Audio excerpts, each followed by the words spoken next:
Welcome into Cal Lutheran University. Ryan Milano joined alongside Knight Uretsky. We are here for a non-league game. The Oaks, they're facing off against the Ventura County Pirates. Defensively for the Oaks to start off this game, on the hill for the first time in a while, it's Joseph Wiersma. The other half of the battered connection, Cody Sulak behind the dish. The defense from left to right is Greg Melhoff at third, JT Naviak. He is at shortstop. Then we see at second base, Daniel Cabral, and at first base, it is Robert Capozzi. Then we see in the outfield, Hunter Collin dead center, with the left fielder, Austin Carrillo, and the right fielder is TJ Foreman. That is the defensive alignment for the Oaks. They are going up against the lineup for the VC Pirates. The top three in the order, Kyle Soberano, Grant Schoen, and Darren Taylor. Then behind them, Johnny Pacheco, Dante Zamudio, Jason Ajamian, and then the bottom half of the order, Ian McIntyre, Trenton Palace, and Steven Gonzalez. That is going to be the offensive order for the Pirates. Knight, what do you think about this performance, and what are you looking to see from Joseph Wiersma on the hill? Well, Wiersma, he's been dealing with a little bit of an injury problem for the last couple of weeks, and so really I just think that he needs to work. He's only going to get about 2 innings or so, and I think right now for Wiersma, it's just taking it step by step. You're playing a non-CCL team right now. This is a step in the right direction for you coming out of the injury, and right now you just need to be focused on throwing strikes, making sure everything feels okay from the health perspective, and right now this is a great opportunity for you to get some work and try to improve while battling back from that injury. So here we have a little bit of a delay to start the game. The Oaks defensively have been warming up for a while. Offensively, we see the Ventura County Pirates. They're now finally ready to go.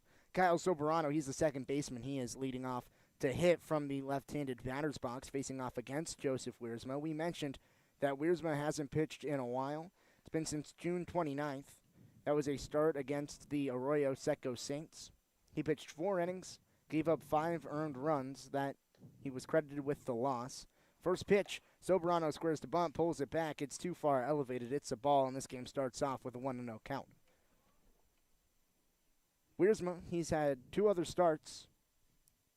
other appearances. Both of them were starts. He pitched 2 innings against the Academy Barons, gave up 5 earned runs. The Oaks ended up winning that game as Soberano fouls off a pitch. The count is 1-1. And then against the Crawdads, that came on June 19th. He pitched 3 innings of no earned run baseball. That makes his ERA on the season at a 10.00. He has 6 strikeouts through 9 innings pitched on the year and 8 walks. Here we have the Ventura County Pirates. Soberano, the batter at the plate right now for the Pirates, as this one is skied on the left side of the shallow outfield. Naviak tracking over, and he ducks out of the way. Carrillo and Naviak, a miscommunication. I think Naviak thought that Carrillo was going to call him off, but JT Naviak was directly underneath the ball. So an error by JT Naviak, and the first runner is aboard for the Pirates. And right there, like you said, it's the miscommunication on that play, and Naviak, he's going back, he's right under the ball, and then at the last second he just pulled back and did not go up to catch it. It was a miscommunication, of course, and, that's a play that has to be made. And for Wiersma, you got to be knocking yourself a little bit on the mound. I mean, you just throw and get an easy out potentially. Grant Schoen, he's coming up to the plate. Another left-handed hitter here in the lineup. Schoen, he's had just 10 at-bats on the season, a new addition to the Pirates. He's batting .400 on the year. Those became 4 hits in 10 at-bats so far this season. Runner on first. Wiersma delivers. It runs off the plate to count 1-0. So Soberano, he reached first base, but was not able to come.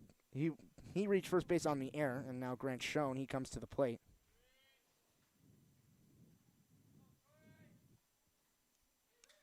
Wiersma to the dish, fouled off into the Oaks dugout, and some jiu-jitsu from Evan Gray and Cody Adcock to juke out of the way of the ball. I'm not sure what the better move was, the spin move by Evan Gray or the vertical by Cody Adcock, but either way, the ball squirts to the back of the dugout with no harm. Count is 1-1. I think it's a vertical by Adcock right there. He really jumped off the bench and got elevated. Pickoff back to first. Robert Capozzi is the first baseman today for the Oaks, so a little bit of a new defensive alignment for Conejo in a non-league game. Typically, we see Grant Smith on the infield, whether it be at second base or third. He's taking a seat on the bench to start out today. It is Daniel Cabral at second base and Greg Melhoff on the hot corner.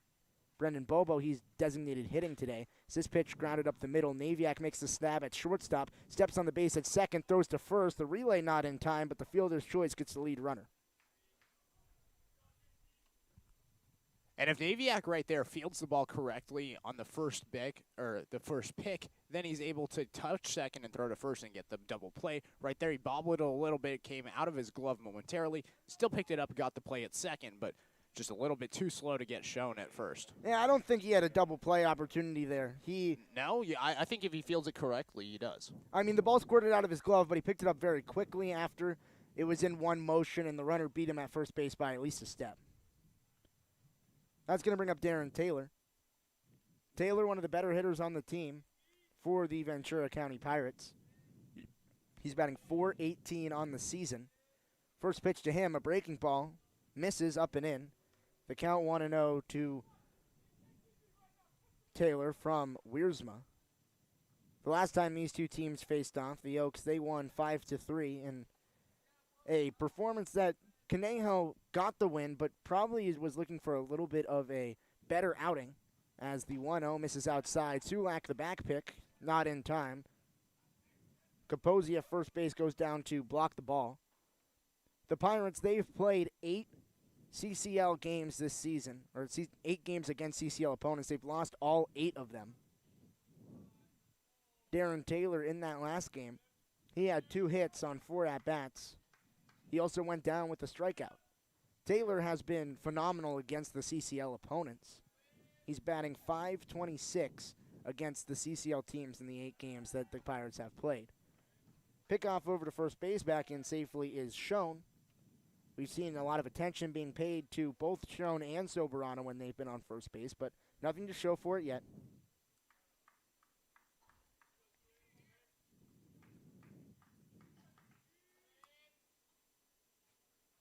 The 2-0. Rolled over to Naviak at shortstop. The flip to Cabral. The relay to first. It's in time, so a double play. This time they complete it. And the inning is over in 1-2-3 fashion for Joseph Wiersma. The Oaks, they come on the offensive side of the ball when we come back. The bottom of the first inning on the Conejo Oaks live stream.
Bottom of the first inning. We talked about the new defensive changes for the Oaks, but also a brand new lineup for Conejo. Leading off is JT Naviak. We've seen him towards the bottom of the order in CCL play, but he finds himself in the 1 spot to lead off today. Josh Howitt is the pitcher on the hill. First pitch fouled off by Naviak, back into the screen, the count 0-1. Austin Carrillo is on deck.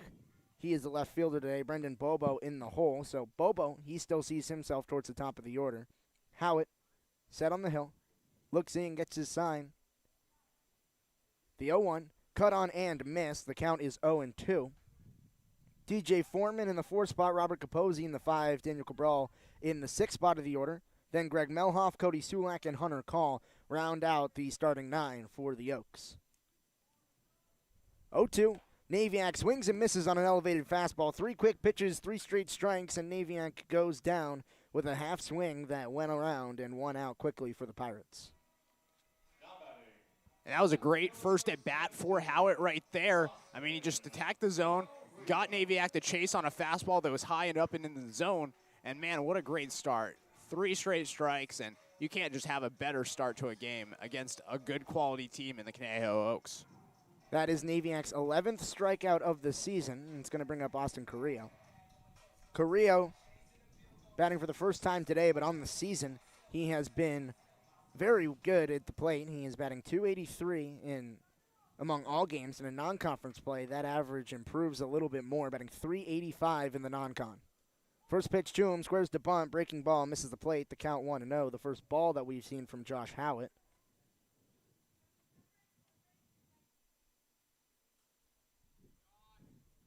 Howitt, he's a left-handed pitcher today. He's someone that we've seen before with the Pirates as he bounces a pitch. It's now 2-0. Again, squaring to bunt was Carrillo, but again he pulled it back as the ball misses the zone. So Howitt, he's pitched 16 2/3 innings. He has a 5.4 ERA on the season. Struck out 26 batters in those innings, so a big power pitcher. Catches the zone here for the first time in the at-bat. It's 2-1. And so Austin Carrillo, he has seen less innings as of late.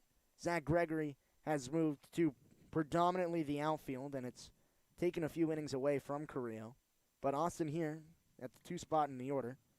The 2-1, looks at it, and misses the plate. It's now 3-1. I think a lot of that has to do with the amount of injuries that have been in the infield. And so the Conejo Oaks, they've gotten a couple of infielders in Melhoff and Cabral. And so Gregory, he's not been playing that infield spot because of the new additions to the infield. And so you start to see Gregory move back towards the outfield position. The 3-1-2 Carrillo. Check swing, does not go around. He gets aboard at first. A 5-pitch walk for Austin Carrillo, and the first base runner of the day is aboard for the Oaks.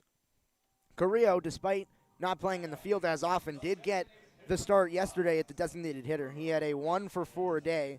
He saw counts deep all day. He had 3 at-bats of 5 or more pitches, and today he keeps that streak going as a 5-pitch count ends with him at first base and makes way for Brendan Bobo. So another lefty in the lineup for the Oaks following off Austin Carrillo. It is Bobo facing off against the lefty pitcher. Carrillo at first getting held on by Jason Ajamian. Carrillo gives a few strong steps, a breaking ball that bounces before the plate is swung on and missed by Brendan Bobo. So the defensive alignment for the Pirates, Ajamian at first, Soberano at second, Zamudio at shortstop, and Darren Taylor on the hot corner at third. Behind the dish, it's Johnny Pacheco, and in the outfield in dead center is Ian McIntyre. As the pickoff back to first, Carrillo back in there safely with a shuffle step. Schoen is in left, and Palace is in right. And we've seen the Pirates a few times this season. We've seen Ventura County just as much as a lot of the CCL teams that we have faced so far this season, as the 1-0 elevated above the eyes. Bobo looks at it. So the count, 1-1. And the Oaks, they've gotten the better of the Pirates in every single game that they've played so far this season. The first game of the season, the Oaks, they won 15-2 against Ventura County. Then they won 3-5 in their last performance, and then this, is the third time these teams are facing off. Breaking ball in the dirt. Bobo does not offer. Sweeping breaking ball, but one that ends below the zone, and the count is 2-1. And so, after today, the Oaks will have seen the Pirates more than they've seen the Orange County Riptide, who is the team that Conejo is competing with for a playoff position near the middle of the CCL standings, at least at this current moment. The pitch to Bobo, the 2-1, a swing and a miss, a breaking ball that drops out of the zone. Bobo offers on it, and the count is now even. Brendan Bobo on the season. He's batting .556 in non-conference play, but his average, if you take it for the total season, it drops significantly, where he is then batting .304. So still a respectable batting average, but he's been much more successful in the non-conference than he has in conference. Ball to the plate, catches him on the outside part of the zone. Bobo offered on 2 breaking balls in the dirt, and it got him as he looks at a fastball in the outside corner. 5 pitches, and he goes down looking. And right there, Bobo knew that one was going to be a strike, just stared right into it, looked at it, then took a trip back to the dugout. That was probably the best pitch that was thrown for a strike that he could have swung at. He did not, and it cost him. Second strikeout of the day, though, for Howitt.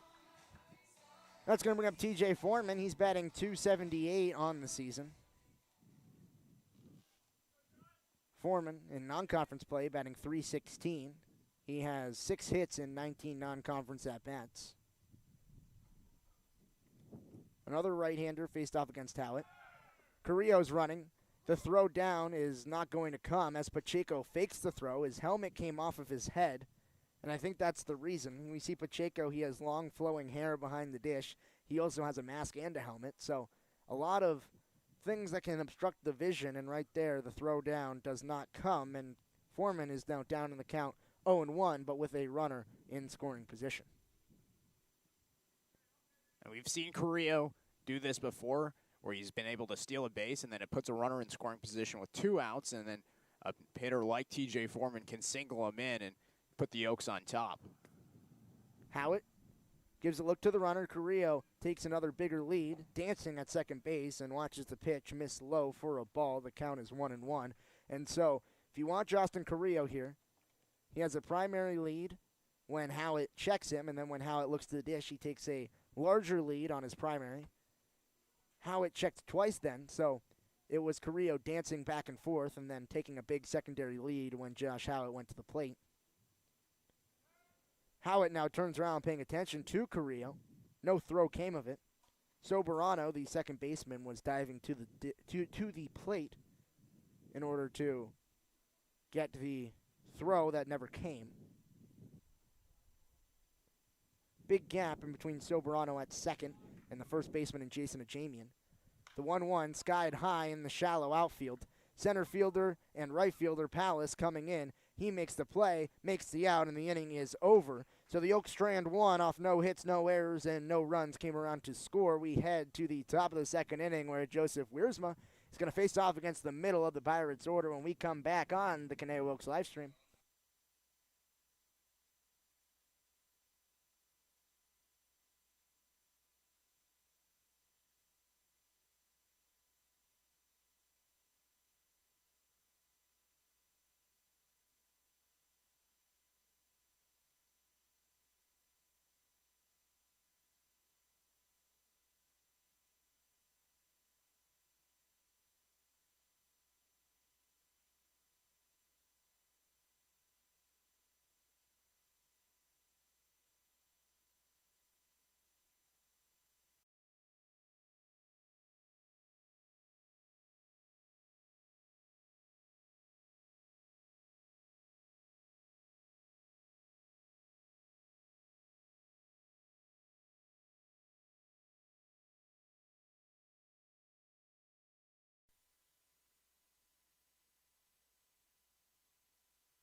Top two, Joseph Wiersma back on the bump.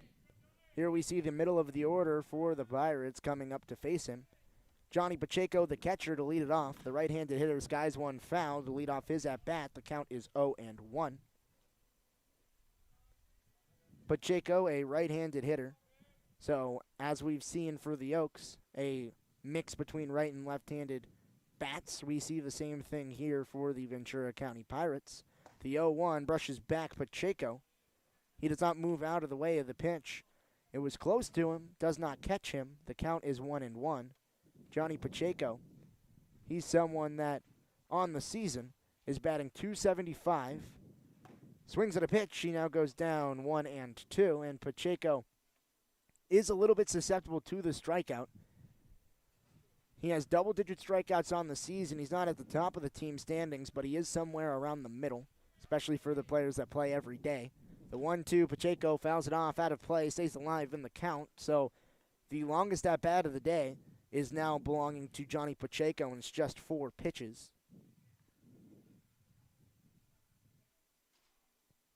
And Wiersma, in this at-bat, he's done a really good job of throwing strikes. Hasn't had 2 strikes to any batter prior. Sulak catches the ball behind the dish before it bounces, but it did miss the plate for a ball, so the count is 2-2. Johnny Pacheco, in his last time against the Oaks, he had 2 at-bats and struck out both times. The 2-2, grounded to Cabral at second base, a slow chopper, easily made by the second baseman, and the first out of the inning is retired with ease, a 6-pitch ground out.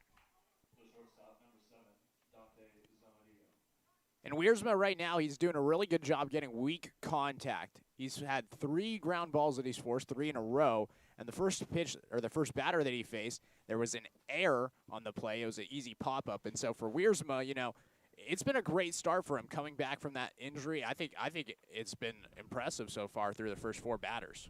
Now facing off against Dante Zamudio, who squares the bunt, puts a bat on it, but fouls it back into the screen. The count is 0-1 quickly. So Wiersma, in the first inning, he had a little bit of trouble getting ahead in counts. He threw balls to every single batter that he's faced, but he got ahead to Pacheco early, and now ahead to Zamudio 0-1. The 0-1 pitch, breaking ball that drops into the zone. Joseph Wiersma with the curveball, able to throw one that looked like it was going to hit Zamudio, but a front door curve was able to find the zone, and he's ahead 0-2. Zamudio, a .205 average on the season and 12 strikeouts. Make it 13 as Wiersma gets him down with a fastball in the outside corner. The first strikeout of the day on 3 straight pitches from Joseph Wiersma will bring up Jason Ajamian. And Wiersma in this inning, he's just completely different than the previous inning. In the previous inning, he only threw 2 strikes in the first 3 batters. Right now, he's thrown, it looks like, 6 strikes through the first 2 batters. So already a huge improvement for Wiersma. Now Jason Ajamian swings at the first pitch, lines it into right field, but it bounces outside of the chalk.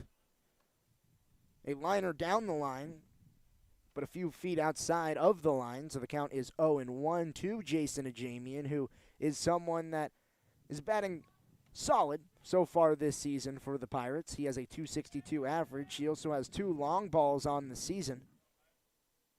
One of the better walkers on the team as he watches a pitch that goes to the backstop as Sulak can't block the overthrow by Wiersma. Fastball gets away. It's 1-1 in the count. Ajamian, he has 9 walks on the season. He still does have more strikeouts than walks. He has 11 of those. The 1-1 grounded on the left side of the infield. Melhoff makes the snag, throws to first, and the inning is over. Back-to-back 1, 2, 3 innings for Joseph Wiersma. And we head to the bottom of the second inning. The Oaks, they're still in business when we come back on the Conejo Oaks live stream.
Bottom 2. The Oaks, 5, 6, 7. Capozzi, Cabral, Melhoff leading off the inning. Josh Howett still on the hill. First pitch into Robert Capozzi. In there for a strike. Right at Capozzi's letters, catches the inside part of the plate. Robert goes down 0-1. Capozzi,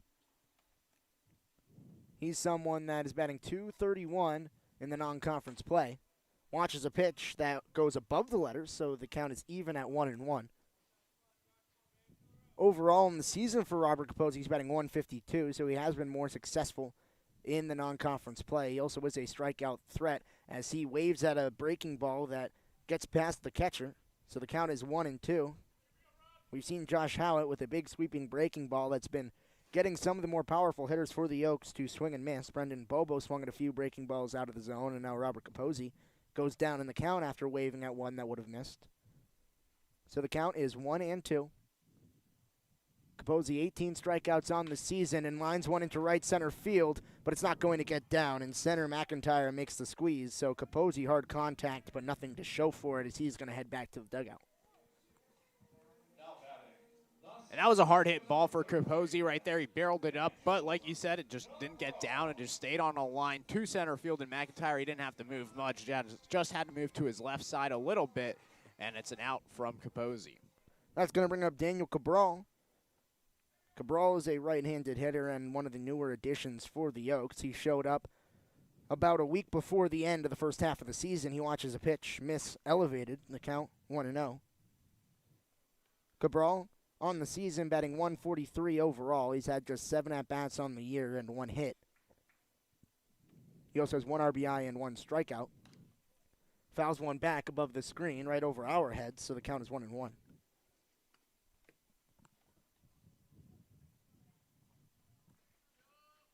And Cabral, we've seen him a lot on the defensive side, not a lot of offensive opportunities for him, so it'll be a really great opportunity for him today batting in that 6th spot. The 1-1, Cabral looks at a pitch that misses the plate on the inside half.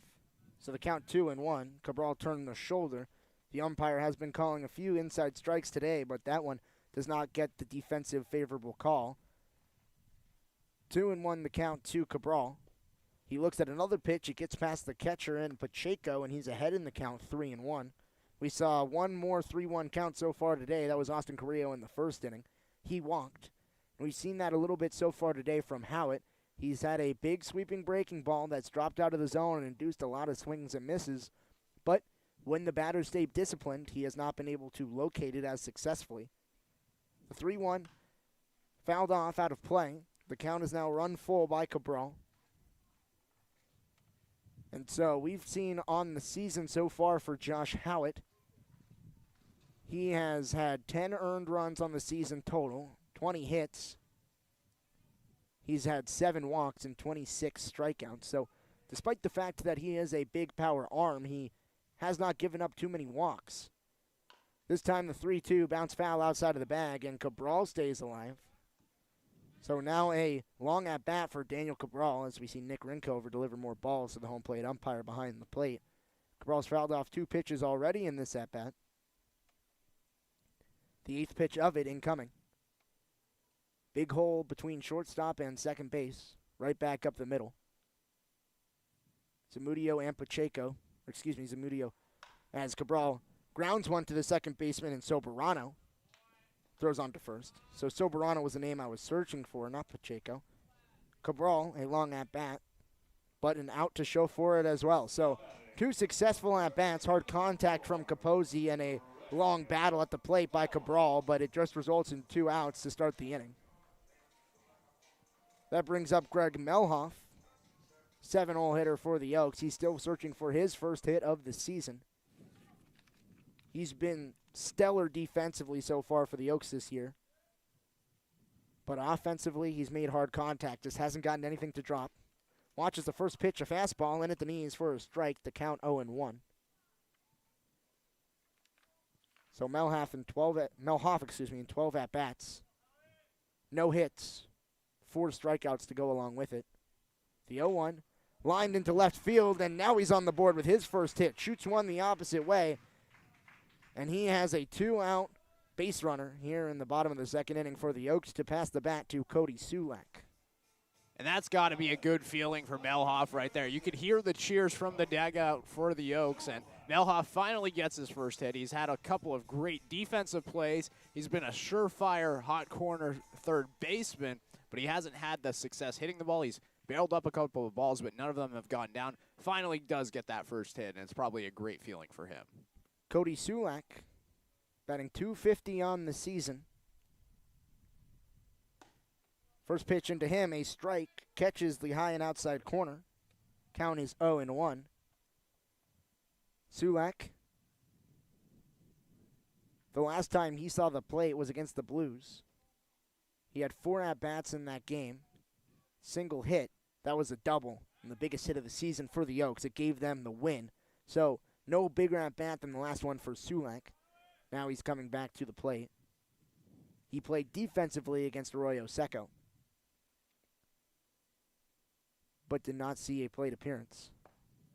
Watches a pitch, low and inside, missed the zone. The count is 1-1. And actually, I think he did see a plate appearance. I think he did, yeah. The stats on the CCL website are wrong. He did see a plate appearance in that game. He also saw a plate appearance in the game prior against the Coastal Cubs. So the CCL stats site is letting me down. He had 2 strikeouts in his last 2 at-bats since that game against Arroyo Seco. It's okay. I've had that happen to me before, too. The 1-1 misses outside, off-speed pitch that Sulak looks at. The count 2-1. I believe yesterday I had a stat where I read that Naviak went 1 for 3. You corrected me and said he went 1 for 2. You were absolutely right, but the CCL Stats website let me down and said that he went 1 for 3. Yeah, the CCL website, not a professional operation, so actually, it might be. But it's run by Point Streak, and Point Streak is interesting because whoever is the home team, they're the one inputting the stats for the game, and so that's how they do it. And so sometimes the opposing team, when you go play teams like the Saints or the Blues or the Coastal Cubs even here, they can't remember or find out who's being substituted for who, and so sometimes the stats are taken for the guy that didn't get substituted or that got substituted for, and the stats that for the guy that came in, those aren't inputted. Yeah, it's a difficult operation, not professional. There is no big board, so it's hard to see the numbers, especially if the person is facing away from when you're keeping score. As Sulak watches a pitch miss the plate, so he's looked at all 4 pitches of the at-bat. 3 balls and 1 strike to count. We've also seen Greg Melhoff being paid attention to over at first base, but nothing to show for it as well as he's dived back into the bag safely. The 3-1, a pickoff. Melhoff gets caught off the bag. He's going to second, and he is out. So Sulak's at-bat will have to continue in the next inning as Greg Melhoff picked off the bag. And a 1-2-3-ish inning for Josh Howitt as we head to the top of the 3rd inning when we come back on the Oaks live stream.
Top three, Ryan Milano alongside Knight Uretsky. Joseph Wiersma still on the hill. He's facing off against 7, 8, and 9 for the Ventura County Pirates. That's going to be Ian McIntyre, Trenton Palace, and Steven Gonzalez to round out the order. First pitch, McIntyre swings and misses. The count 0-1 quickly. Wiersma, after the first inning, has been pumping strikes in. He's gotten first pitch strikes to, I believe, every single batter since that first inning. He's gotten ahead in the counts to all of them. The 0-1. Looked at, misses his zone low. The count is even at 1-1. Ian McIntyre on the season, batting .250 on the year. He's had 44 at-bats, 11 hits to show for it in them. 2 of them being extra base hits, once a double, once a triple. Check swing, did he go around? First base umpire says no. A breaking ball in the dirt. It gets past the padding of Sulak and goes back to the backstop, but no one on base. A filthy breaking ball from Wiersma. Almost induced a swing, just a little bit too far off to get a commitment from Ian McIntyre. The 2-1. Outside part of the plate fought off and into the parking lot. The count even, 2-2. The last time these two teams played, we saw McIntyre. Actually, McIntyre not credited. I remember Ian McIntyre, but according to the point streak, which, as we've established, is not completely accurate as he fouls off a pitch, count will stay at 2-2. So maybe he didn't come in. This is going to have to be an operation where I'm going to have to go back in my scorebook. I don't remember McIntyre, but maybe. I don't know.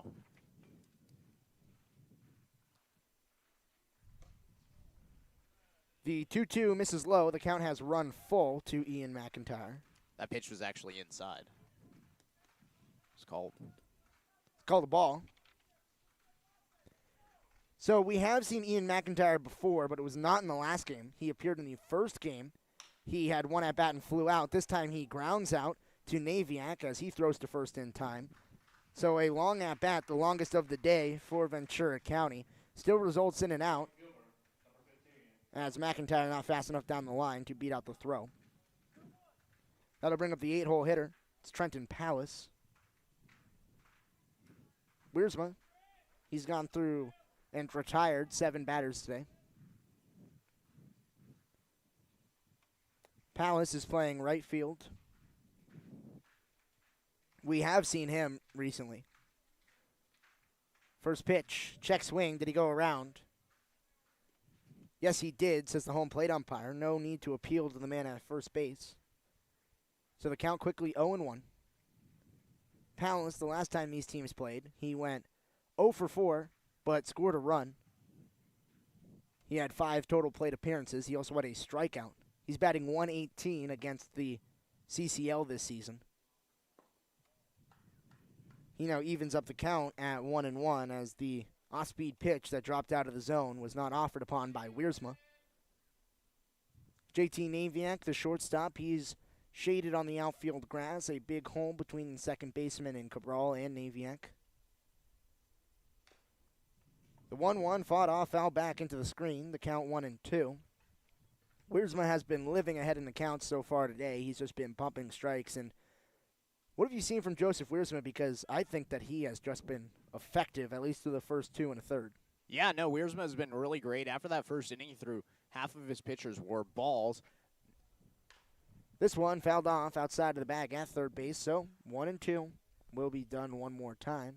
But since that point, he's only thrown 6 balls in the last 22 pitches. So right now, he's just living in the strike zone. And Wiersma, he's been impressive. He's finding the zone. He's getting weak contact, and he's just working through this Pirates lineup.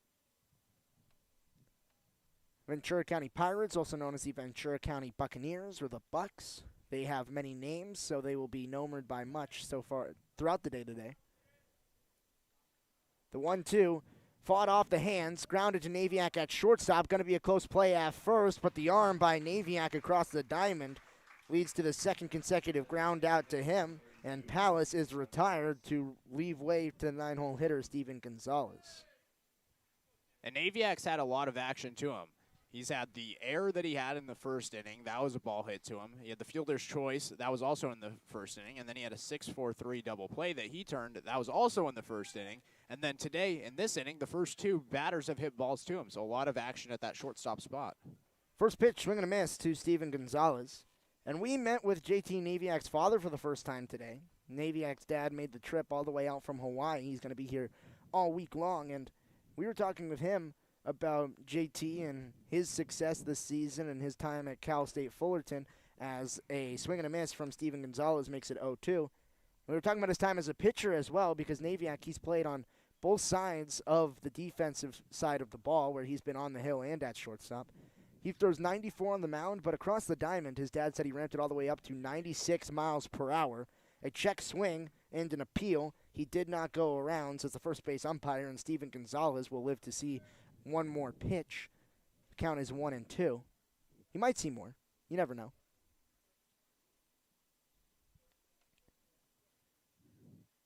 The 1-2, Wiersma gets a blooper to second base. Cabral on a hop, throws over to first. It's in time, and we've seen Joseph Wiersma now go through the top 3 innings with no one left on base so far. 1-2-3, 1-2-3, 1-2-3, and we will head to the bottom of the third inning when we come back on the Oaks live stream.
Bottom of the third inning, Cody Sulak leading off. We've seen him already today. In fact, we've seen him very recently. He was the last batter as Greg Melhoff got thrown off of first base, got caught down in a rundown, and was tagged out. Sulak, first pitch to him, misses a ball, the count 1-0. Josh Howard so far today, through the first 2 innings, has thrown 33 pitches. He allowed just 1 hit. That was Melhoff's first hit of the season. He's allowed 2 base runners so far today. Sulak looks at one, does not go around. So Sulak so far has seen 6 pitches. 5 of them have been balls. He hasn't swung at anything. Even the 1 strike that was called, he just looked at. So right now he's a very patient hitter, and we've seen that from Sulak throughout the season. The 2-0 misses outside, so Sulak went down in the count in the second inning 0-1. Since then, we have seen 6 straight balls from Josh Howard, whether it be the eye of Sulak or Howard struggling with command as of recently. He finds the zone again, so does not give Sulak a 4-pitch walk. Count is now 3-1 to Cody Sulak. Sulak has been someone who has worked counts all season long when he has had action. He has 4 walks on the season in just 12 total plate appearances. He watches a breaking ball find the zone. The count is full at 3-2. So Sulak saw 6 consecutive balls at one point in the at-bat, but now he has to battle in a full count. He has 4 walks on the season, like we mentioned, but he also has 5 strikeouts. He will even up that total at 5 apiece as he walks. So Sulak A 6-pitch walk. He saw 10 straight pitches and worked every single one of them. Never swung the bat throughout all 10 of those pitches, and it works. He gets himself aboard at first base with a leadoff base runner. Makes way for Hunter Call at the dish. And that's just patient hitting right there for Sulak. You're leading off this inning. You need to get on for your team. It's a 0-0 game, and right there, able to watch pitches, be selective, don't swing at anything that you don't have to, like we've seen with Brennan Bobo, and right there, able to get on to lead off and put a runner on for Hunter Call, who's the 9-hole hitter. Call watches the first pitch miss low and away. Count 1-0 to Hunter. Hunter Call on the season, batting .267. He has 30 at-bats, 8 hits in those at-bats, 12 walks to go along with it, but also 13 strikeouts. He's been one of the more, I don't know what to call it, but he has not gone down with putting balls in play. He pulls back on a bunt attempt and misses inside, the count 2-0. He has either gotten hits, struck out, or gotten aboard with walks. There's no in between. There is really no in between. He has, on the season, 8 hits to go along with 13 strikeouts, so 21 of his 30 at-bats, credited at-bats. As Sulak picked off of first base, it's in time to get him, and the left-handed pitcher has now successfully twice gotten runners and back-to-back runners. Melhoff and now Sulak going to the dugout on the base paths. And right there, Sulak was leaning the other direction. Howard definitely had him. Sulak was confused, tried to go back, not in time, and it was a great pickoff by Howard right there. Really fooled Sulak. 2-0 to Hunter Call. Watches a pitch elevated, missed the zone. The count 3-0, so now back-to-back batters. He has given 3-0 counts to. So 9 balls of his last 11 pitches, or excuse me, 10 of his last 12 pitches have been balls. Comes back again in the zone for a strike, so back-to-back batters has come back with a strike after going down 3-1. And Hunter Call, he does not like 3-0 counts. He says he takes the aggressiveness away from him because he's trying to get aboard with the walk. He wants to be aggressive at the plate. He wants to be able to stay aggressive, but he's going to get aboard anyways. He walks, so back-to-back walks, but only one runner on. Hunter Call turns the lineup over with a runner on first base and 1 out in the inning. Off topic from this walk, but every time that Hunter Call walks, or at least the last couple of times, he just stands in the box and then flips his bat behind himself. And I think it's one of the coolest things for a player to do. I think it's like a little swaggy for him, and just swagger. Swaggy. Swaggy does not elicit swagger. I think he has swagger when he does it. I think he does, but I don't think you have swagger when you say swaggy. JT Naviak watches a pitch in the zone for a strike, the count 0-1. So opening up with a strike for the first time this inning is Howitt. Hunter Call, he's second on the team in walks. He has 13. Zach Gregory is the leader with 16. Call has significantly fewer at-bats than Zach Gregory as Call back into first base safely. Howitt now utilizing that pickoff much more, trying to get 3 base runners in a row with that pick. So the Oaks, they only had 1 base runner through their first 6 batters, but have had their last 3 base runners aboard. Naviak watches a pitch too far elevated out of the zone. The count is 1-1.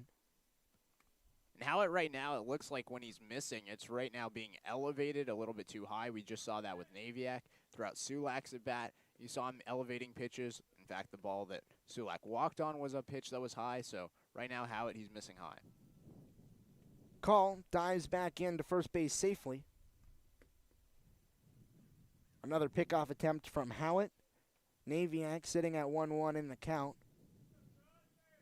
JT Naviak batting just 185 on the season. Call is running. The throw down by Pacheco is up the line, and Call dives in safely without a tag trying to be applied by Soberano.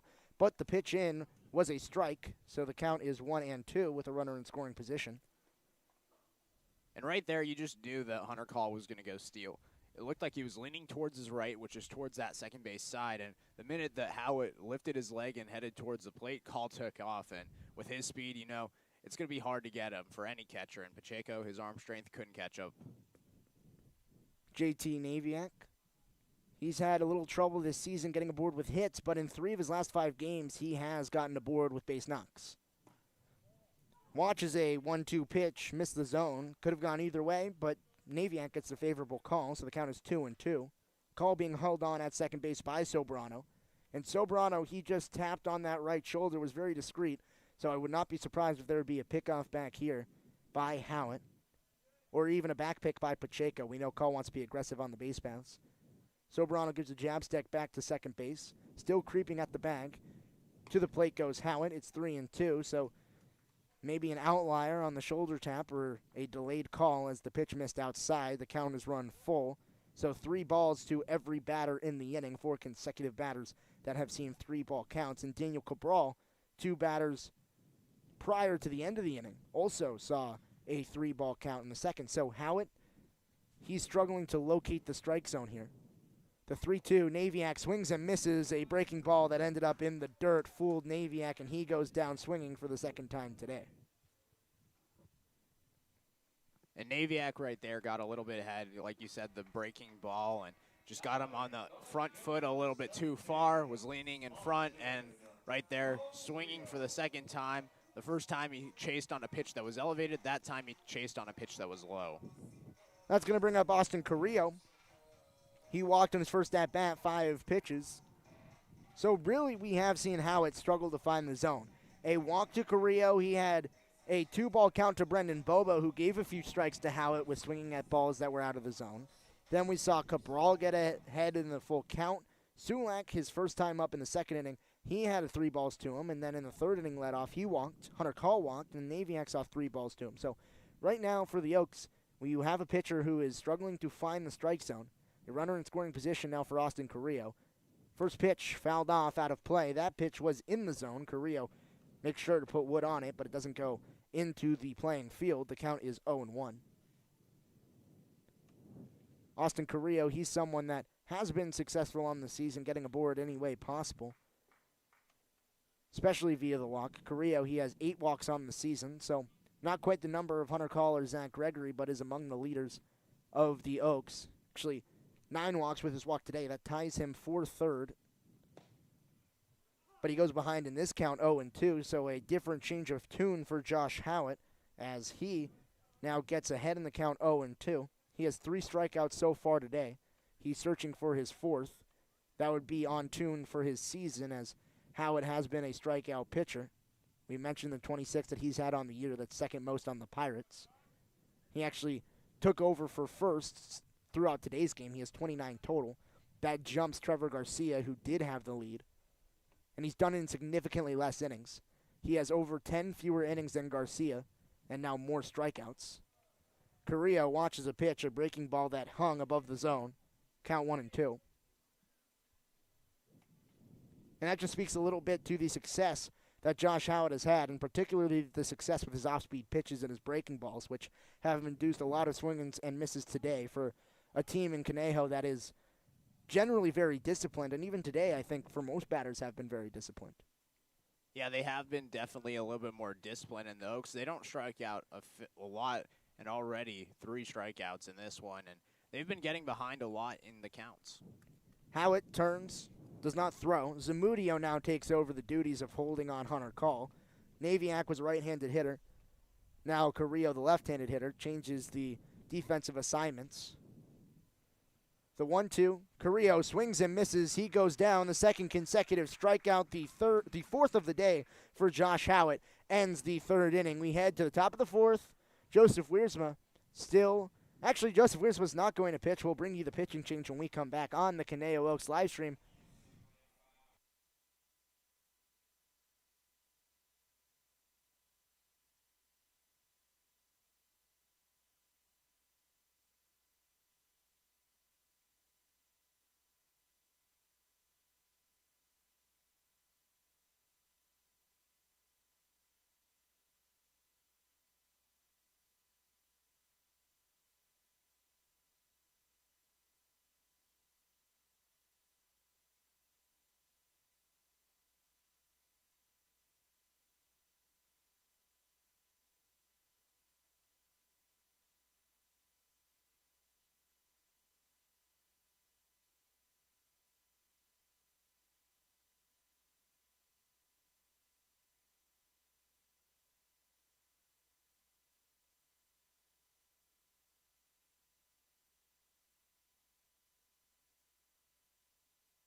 Top of the fourth inning, Ryan Milano, Knight, Uretsky. Knight, middle innings, your play-by-play time.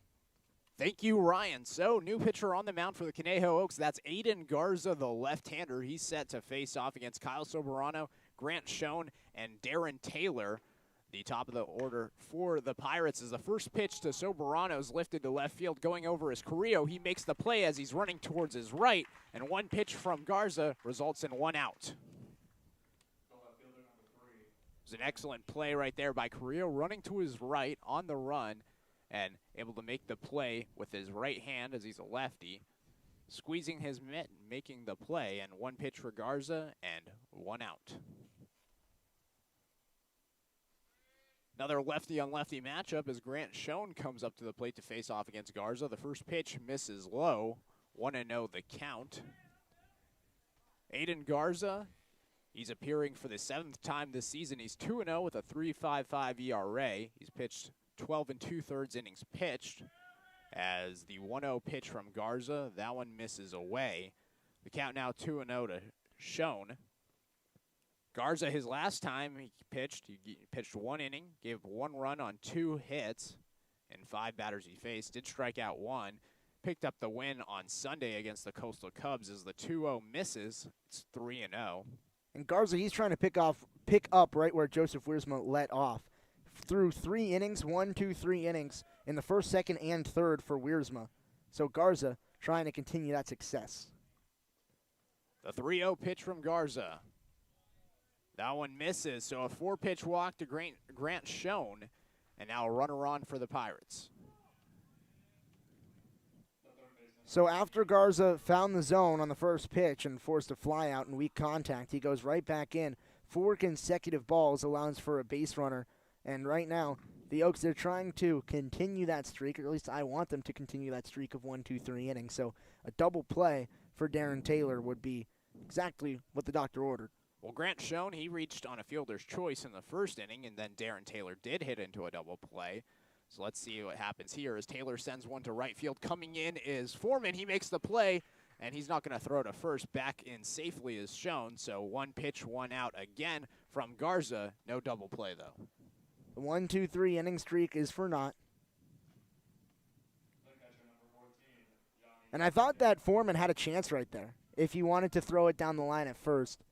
It would have been close. I don't know if he would have got there, and he probably wouldn't have. But if an aggressive throw would have been made to first base, I think it would have been a tight play for Grant Schoen to try to get back into the bag.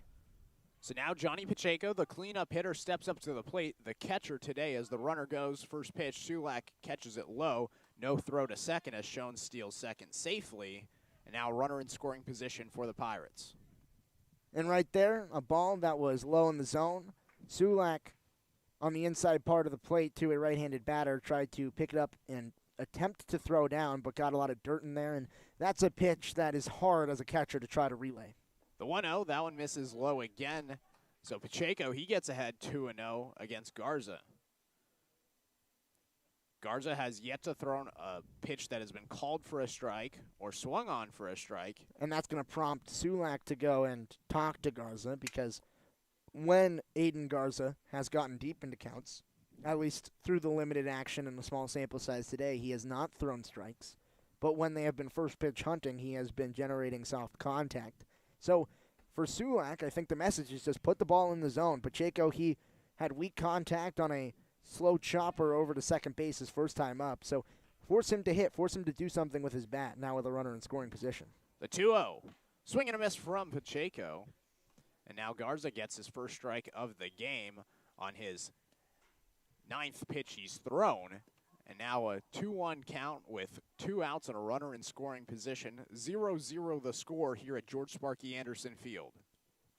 And Pacheco, he hasn't been successful with his bat, especially against CCL opponents, batting 182, significantly below the Mendoza line.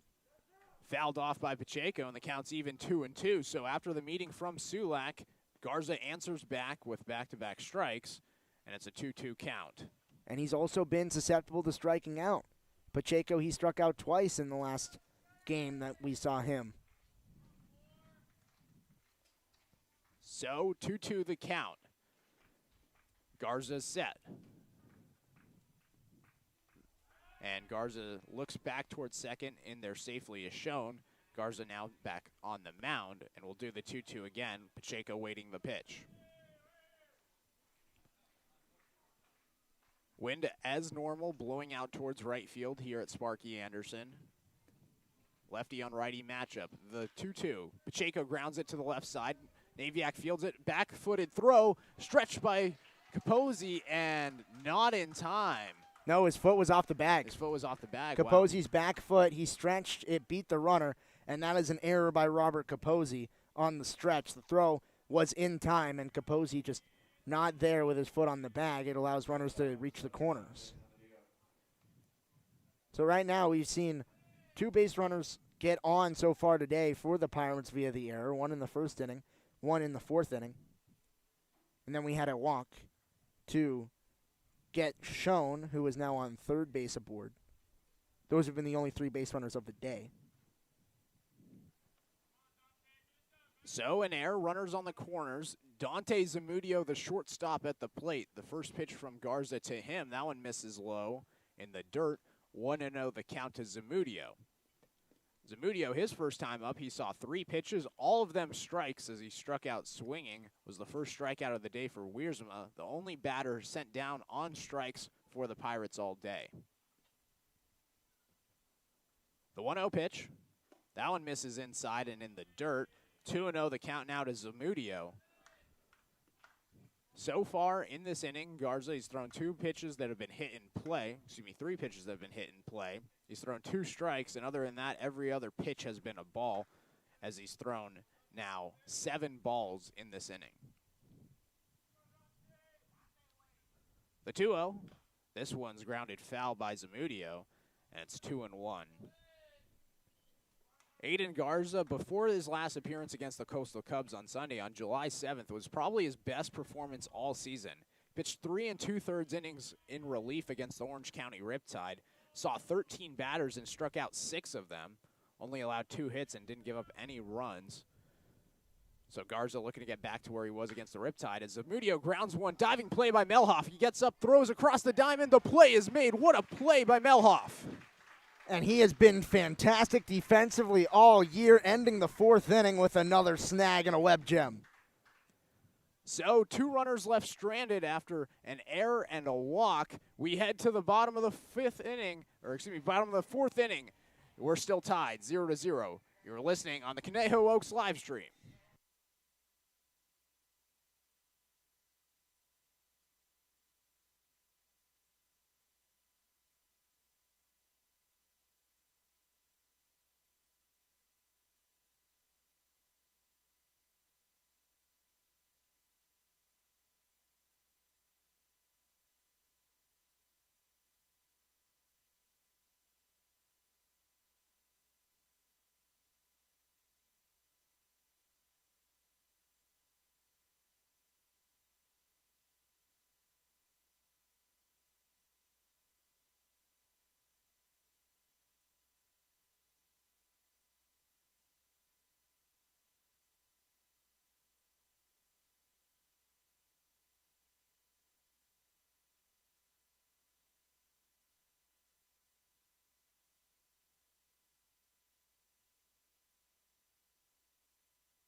Knight Uretsky, Ryan Milano with you here at George Sparky Anderson Field. 0-0 the score, bottom of the 4th inning.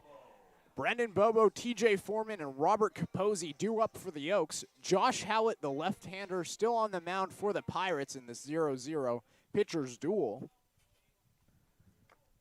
Bobo up to the plate for the 2nd time today. Howlett on the mound, still here in the 4th. The first pitch to Bobo, that one misses high, 1-0. And Bobo, his first time up, he saw 5 pitches.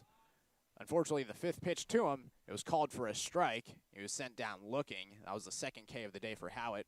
Howitt now has 4 strikeouts, including back-to-back strikeouts to end the last inning.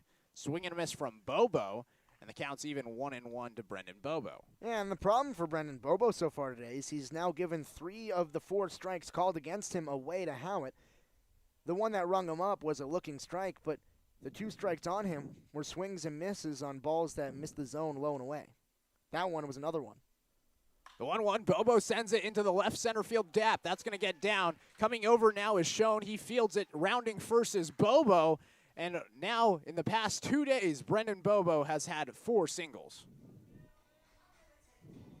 And I never thought I'd say Brendan Bobo contact hitter, but Brendan Bobo, his on-base percentage has just continued to rise and rise and rise throughout the last few days. It hasn't been the slugging percentage, but it's been the on-base percentage. In his last 6 at-bats, he has gotten aboard 5 times with 4 singles and a walk. So now TJ Foreman steps up to the plate with a runner on first. Nobody out as Bobo gets the second hit of the day for the Oaks. And a runner on first. And Foreman, the cleanup hitter today, he's at the plate. Righty on lefty matchup. The pitcher Howitt, he's set. First pitch to Foreman. That one misses inside. A ball is called. 1-0 the count to Foreman. And Foreman, his first time up, he flew it the opposite way to right field. That ended the first inning. It was a nice play by Palace, and that ended the first, like I said. And now Foreman, a 1-0 count with a runner on first, nobody out here in the bottom of the 4th. The 1-0 pitch. Foreman shows bunt, bunts it in the air and foul. Nice play in the dugout by a Ventura County Pirates player. Count even 1-1. Fortunately, if you're not on the field, it doesn't count for the out. So Ventura County still with no outs in the inning. So 1-1 the count to TJ Foreman.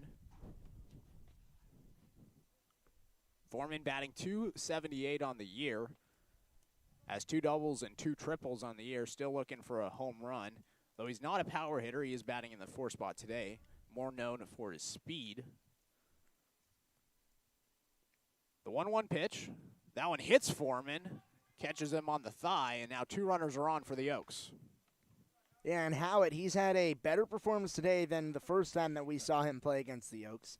The season opener for Conejo saw an appearance from Josh Howitt, but in those 3 innings of action, he gave up 5 earned runs. He did strike out 6, but a much better day for him today, but he's trying to make sure it does not get away from him as he's led on the first 2 base runners of the 4th inning.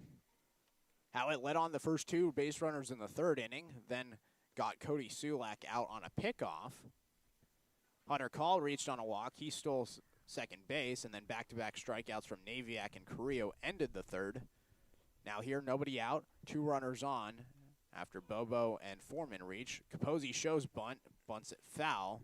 Count now 0-1 to Robert Capozzi. And we've seen the Oaks really struggle with putting bunts down in play. I can't remember the last time I've seen an Oak put a bunt down in fair territory, and we've seen a lot of Oaks square to bunt. We've seen Austin Carrillo do it a lot, and I think he's the last one who's actually bunted for a base hit, but we've seen Zach Gregory do it. We've seen Hunter Call do it.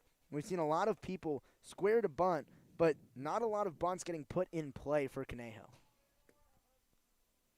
So Capozzi up for the second time today. The first time he came up, he lined out to the center fielder. He barreled it, but just stayed up for McIntyre. Second pitch to Capozzi misses, and the count's even 1-1.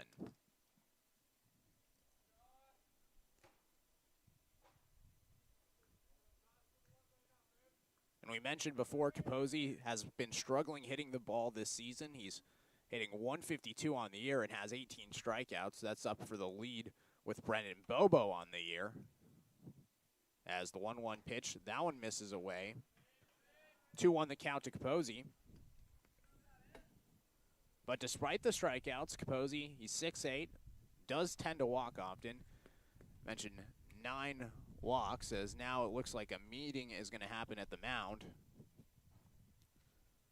Howard going to be talked to. The whole infield comes in.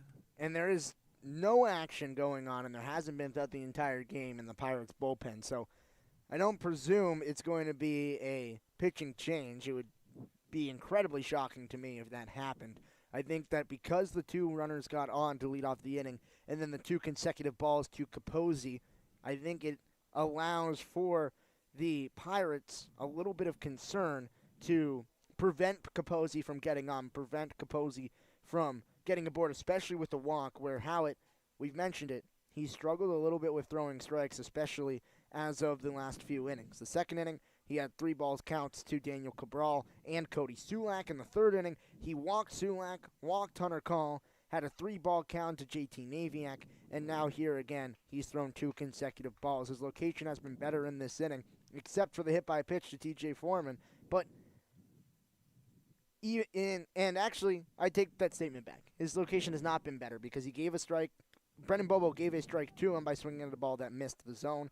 Foreman, he got hit by a pitch, and now Capozzi, he fouled off a pitch with a bunt trying to advance the runners, and then has seen 2 straight balls to him. So I don't actually think that the location has been better in the inning for Howitt. Great recovery, Ryan. So, 2 runners on, nobody out. Capozzi at the plate. 2-1 the count after Bobo reached on a single and a hit by pitch. Big gap between shortstop and third base. Diving back in safely is Bobo at second.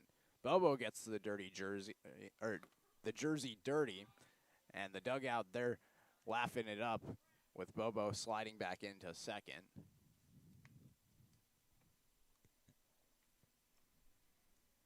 You mentioned the big gap. The shortstop Zamudio, he's shading over right to Brendan Bobo. It's right at the second base side, so a monstrous gap to the left side of the infield. Capozzi would have to go opposite way for that, and now Howitt, he's going to have a mound meeting with Pacheco. Just don't seem on the same page right now. Yeah, and we still haven't seen a pitch to Capozzi. It's been about 3 minutes since the last pitch to Robert Capozzi. So a lot of things going on in the head of Josh Howitt right now. I'm surprised a second mound meeting without a pitch thrown. This one by the catcher. And in the CCL, I don't think I would be incredibly surprised. I haven't seen it in the CCL rulebook. Any real consequences for having multiple mound meetings in between pitches. But I know that you're not allowed to do that in higher levels where if you have a mound meeting, you have to throw a pitch, at least one, before the next one. The 2-1 to Capozzi. That one misses, so Capozzi finally gets a pitch to him after it seemed like 3 minutes, like you said. It misses away from Howitt, and now a ball away from loading the bases with nobody out for Josh Howitt. Still no action in the bullpen for the Pirates. Daniel Cabral, he's on deck for the Oaks. Greg Melhoff, the third baseman, he's in the hole. But we're all focused with the matchup right here. 3-1 the count, nobody out to Capozzi. The pitch. Swing and a miss from Capozzi on an off-speed pitch. Count is full, 3-2. And Howitt, he has an incredibly good breaking ball that drops away from the zone. It looks like strikes and induces a lot of swings and misses. We saw Capozzi his first time up do that. That time he swung at a pitch that would have gotten him aboard at first base. But if you're the Oaks, I think you just have to be disciplined and just let the ball go.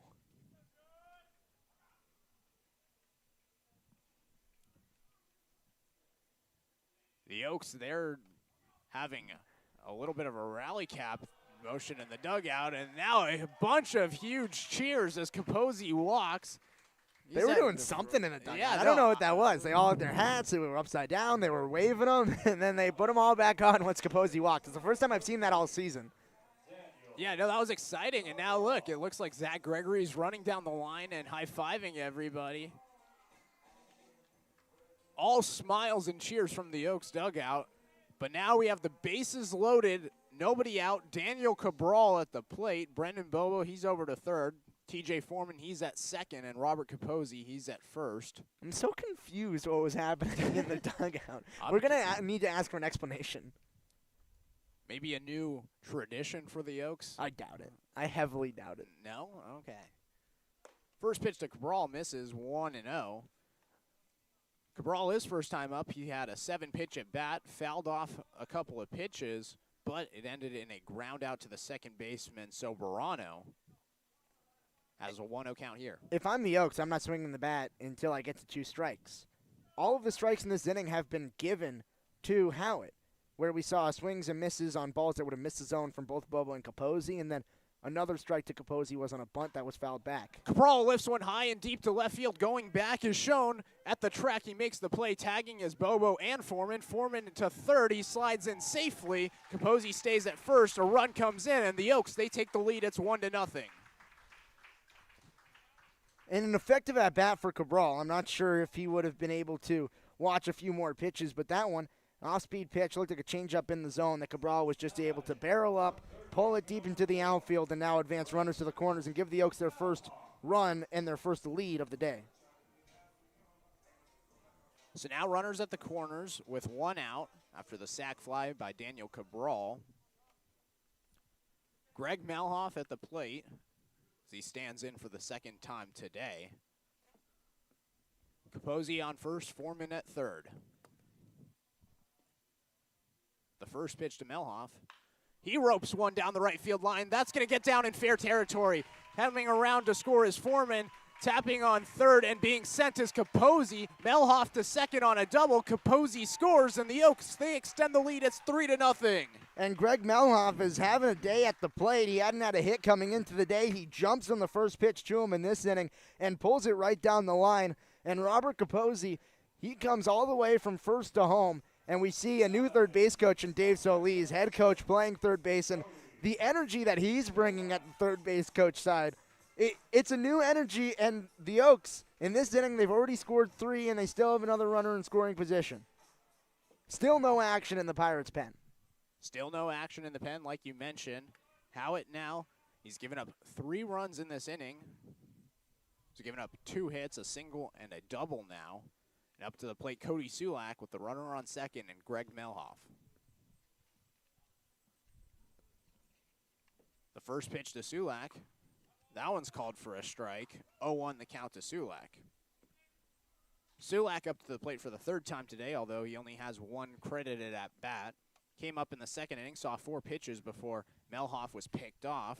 Then he came up in the third inning, had a 6-pitch at bat, which he didn't swing the bat, ended up walking, and now takes the first pitch called here in the fourth.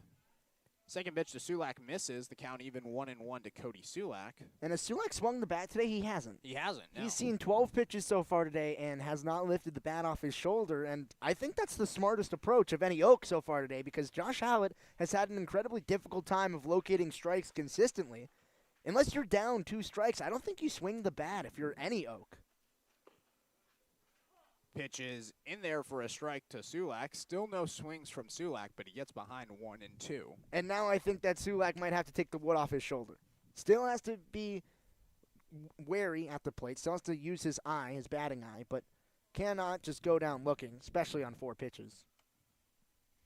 The 1-2 pitch to Sulak, that one misses. Sulak does not lift the bat off his shoulder. It was a high pitch. The count even 2-2. So 14 pitches to Sulak.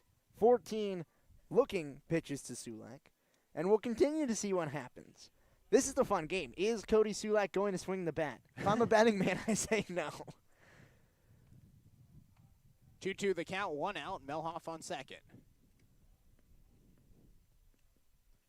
Howitt steps off the mound, and he'll have to recuperate. Now there is action happening in the Pirates bullpen. Looks like a right-hander is warming up for Ventura County. And I believe that's Isaac Amador, if that number is correct. I saw a number 4 walking out to the bullpen over there. The 2-2 pitch to Sulak, that one misses high and away. Full count to Sulak for the second time today, 6 pitch awaiting. 15 and counting. Cody Sulak, he played against the Ventura County Pirates. That was on July 3rd. He reached base twice on walks in that game and scored 2 runs. He had 3 at-bats in that game. 2 of them weren't credited as bats. 3 plate appearances in that game, only 1 credited as an at-bat. He was 0 for 1. He struck out in that game. Also had a stolen base. And it is not Isaac Amador who's warming up. And it's someone who is not on the Pirates roster. So that's going to be incredibly interesting when we eventually get to that point. Full count, 1 out.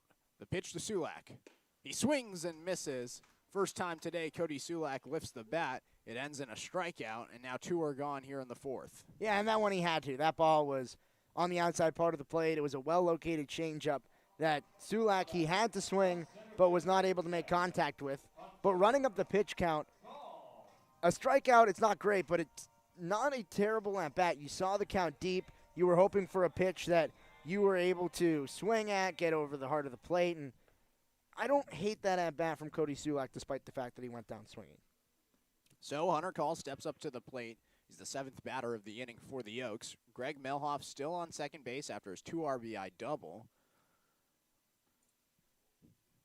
Howitt, he's set. Taking his time as he looks towards second. Now back towards the plate, and times is called. Howitt was holding a little bit too long. The umpire calls times, and Hunter Call still awaiting his first pitch. Call his first time up. That was the last inning. In the 3rd, he was the second batter come up. He walked on the 5th pitch he saw and then stole second base. He was left stranded there. First pitch to him now here in the 4th. It misses an off-speed pitch away. 1-0. And again, we've mentioned it. It's been the theme of the outing. Trouble throwing strikes, trouble throwing first pitch strikes, and right now, Hunter Call, one of those players for the Oaks who is not going to give you any strikes, continues to go ahead and counts, and he does again right here. 22 pitches in the inning for Howitt. The 3rd pitch, that one's in there for a strike. Count now even 1-1. Last inning, Howitt threw 21 pitches. Prior to that, he threw 17 pitches in the 2nd and 16 pitches in the 1st. Now 23 pitches here in the 4th, and he still has another out to gain.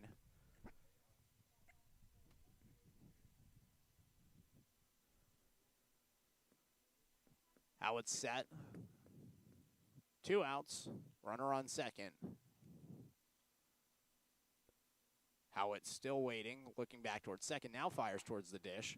It gets the pitch called for a strike. The count now 1-2 to Hunter Call. And so Howitt, in his last 2 at-bats, has been more effective locating the zone, at least early. He got up 1-2 to Sulak, now gets up 1-2 to Call. But after he got up 1-2 to Cody Sulak, he then threw 3 straight balls to let Cody back in the count. Hunter Call here has to be wary of that, not give any extra strikes. Call a bigger strikeout threat. Pitch misses high to Call. The count even 2-2. And we mentioned it the first time Hunter Call came up. Coming into the game, he had 12 walks and 13 strikeouts. Got his 13th walk of the year for him. That was in last inning. So he's now even in the walks to strikeout ratio. Has a 2-2 count here in the 4th with 2 outs and a runner on second. And I think more than half of Hunter Call's strikeouts have been looking so far this season, so I wouldn't be surprised. The 2-2, that one bounces in the dirt, a full count to Hunter Call. And now in this inning, Howitt's had 2 full counts. I might have deja vu. He has 3 now. This is his 3rd. 3rd, yes, you're right. Back-to-back batters, Sulak and Capozzi had full counts. Sulak ended up striking out. Capozzi, he walked. Capozzi came around to score on that 2 RBI double from Melhoff, as Melhoff still standing on second. Howitt steps off the mound. Melhoff retreats back towards second. Still awaiting the payoff pitch is Hunter Call. It's a beautiful day here in Thousand Oaks. Not a cloud in the sky. Beautiful weather for baseball. It's a little hot. I'd still say it's beautiful, at least in the shade. The payoff pitch. Call lifts this to shallow center field. Treading back is Soberano. He makes the play, and the inning is over, but not before the Conejo Oaks take a 3-0 lead, including a 2 RBI double for Greg Melhoff, and that'll do it for the 4th inning. We head to the 5th. 3-0 the score.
Top of the fifth inning, Knight Uretsky, Ryan Milano with you here at George Sparky Anderson Field. The Conejo Oaks, they just took a 3-0 lead in the bottom of the fourth inning. Aiden Garza still on the mound for the Oaks. He faced 5 batters last inning in the fourth, got 3 of them to be retired. One batter reached on a walk, and 1 batter reached on an error. The first pitch to Jason Ajamian, that swung on and missed for a strike. 0-1 the count. Ajamian, his first time up, he saw 3 pitches. The third one he grounded out to Greg Melhoff, the third baseman. As the 0-1 pitch from Garza, that one clips Ajamian on the back heel. He's headed to first on a hit by pitch. And now a runner on for the Pirates. And the Pirates didn't have a third base coach out there for that at-bat. The third base coach is now just walking out there. So a little bit of unpreparedness on the hands of Ventura County.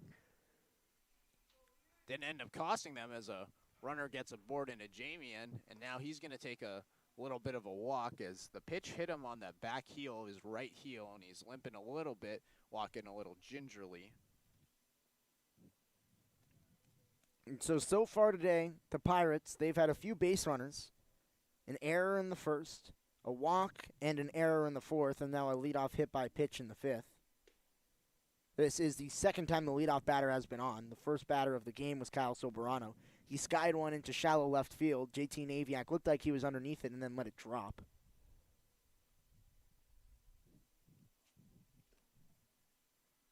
Still awaiting. And now it's going to be the trainer. Yoshi is he's just referred to as Yoshi over here. So I actually don't know his full name. I just refer to him as Yoshi, but he's going to go check and make sure that he's okay.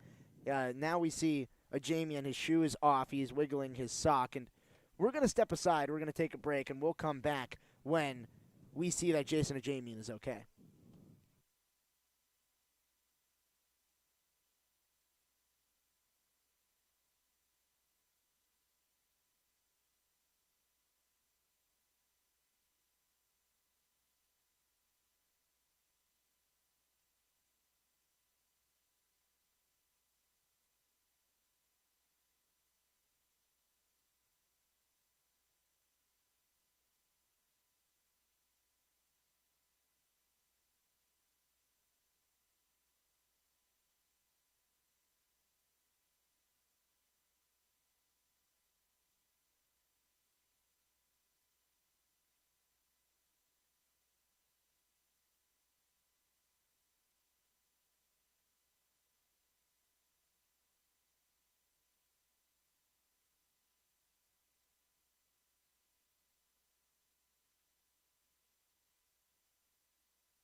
So back from the injury update, Jacob Ortega, he's now on first base for Ajamian.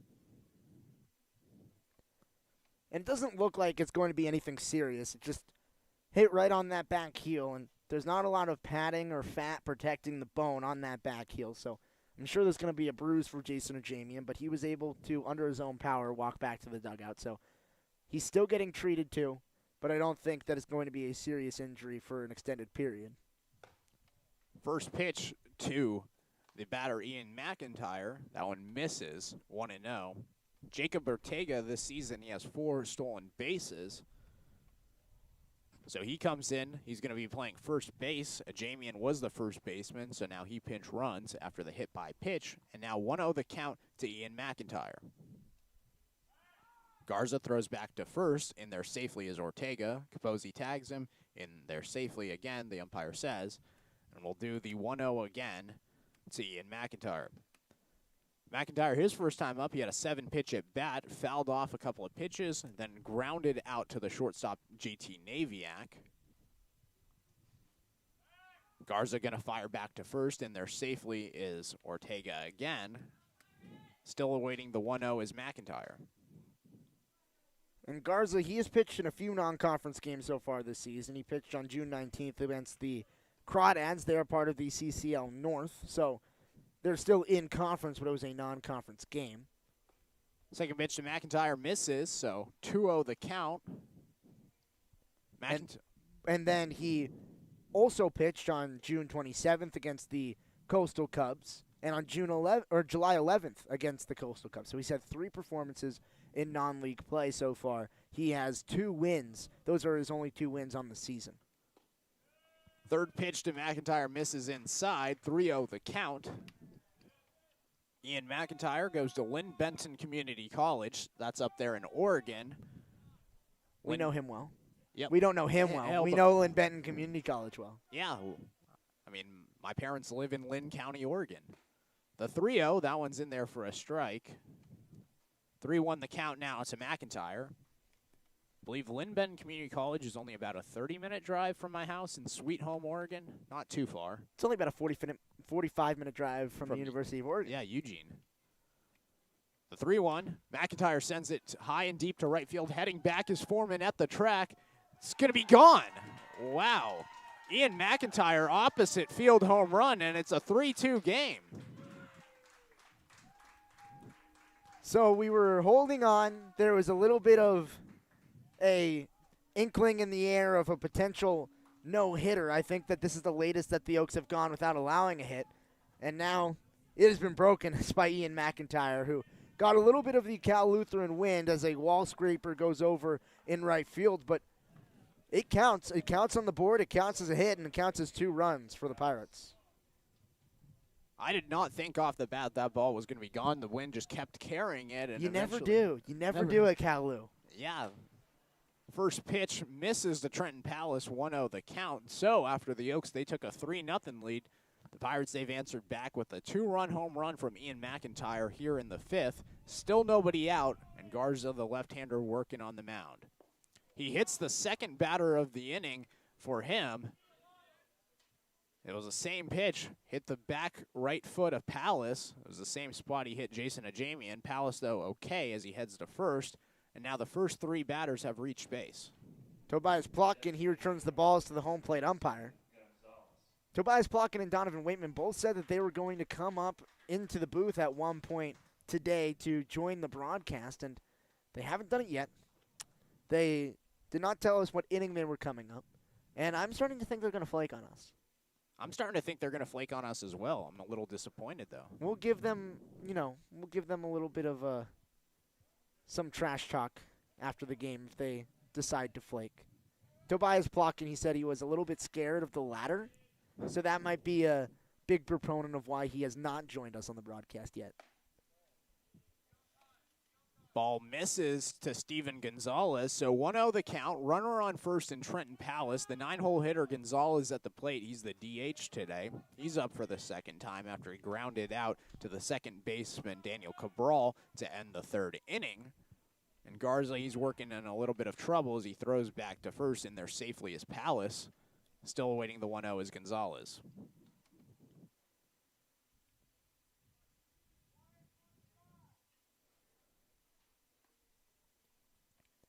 The count, nobody out. Palace goes. The pitch called for a strike. The throw to second from Sulak, not in time, as Palace steals second safely, and the tying run is in scoring position for the Pirates. That was a really weird delivery from Aiden Garza. I think that he heard someone saying that the runner was going, and at the top of his motion, he had a little hitch in his step, and Trenton Palace didn't maneuver that quickly down to second base, but I think that the extra half second that it took for the throw to the plate allowed for Palace to dive into second safely. Swing and a miss from Gonzalez, and the count now 1-2. Garza gets ahead for the first time this inning. Really the first time today that he's gotten ahead. He had 2 strikes to Johnny Pacheco, and that was the only other time that he's had 2 strikes to any batter. He's thrown 13 called balls already this game. The 1-2, that one's fouled back at the net. We'll do the 1-2 again. 5th pitch of the at-bat coming up to Gonzalez. So 13 of his first 25 pitches were called for balls. A few of them were put in play. So 5 of his, actually, we'll call it 15 because I wasn't counting either the hit by pitches. So 15 of his first 25 pitches were balls that missed the zone. The 1-2, swing and a miss from Gonzalez. First strikeout of the day for Garza, and first out in the inning, and a large number of claps coming from the Oaks fans.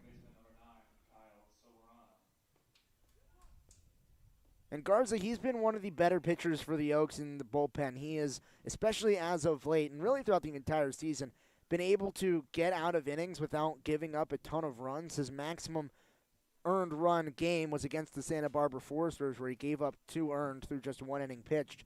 Now he equals that total with 2 earned and trying not to let any more come across the plate.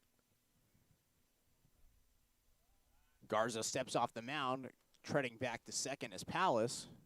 Still waiting the first pitch is Kyle Soberano. Going back to that home run for Ian McIntyre, that was his first home run all year.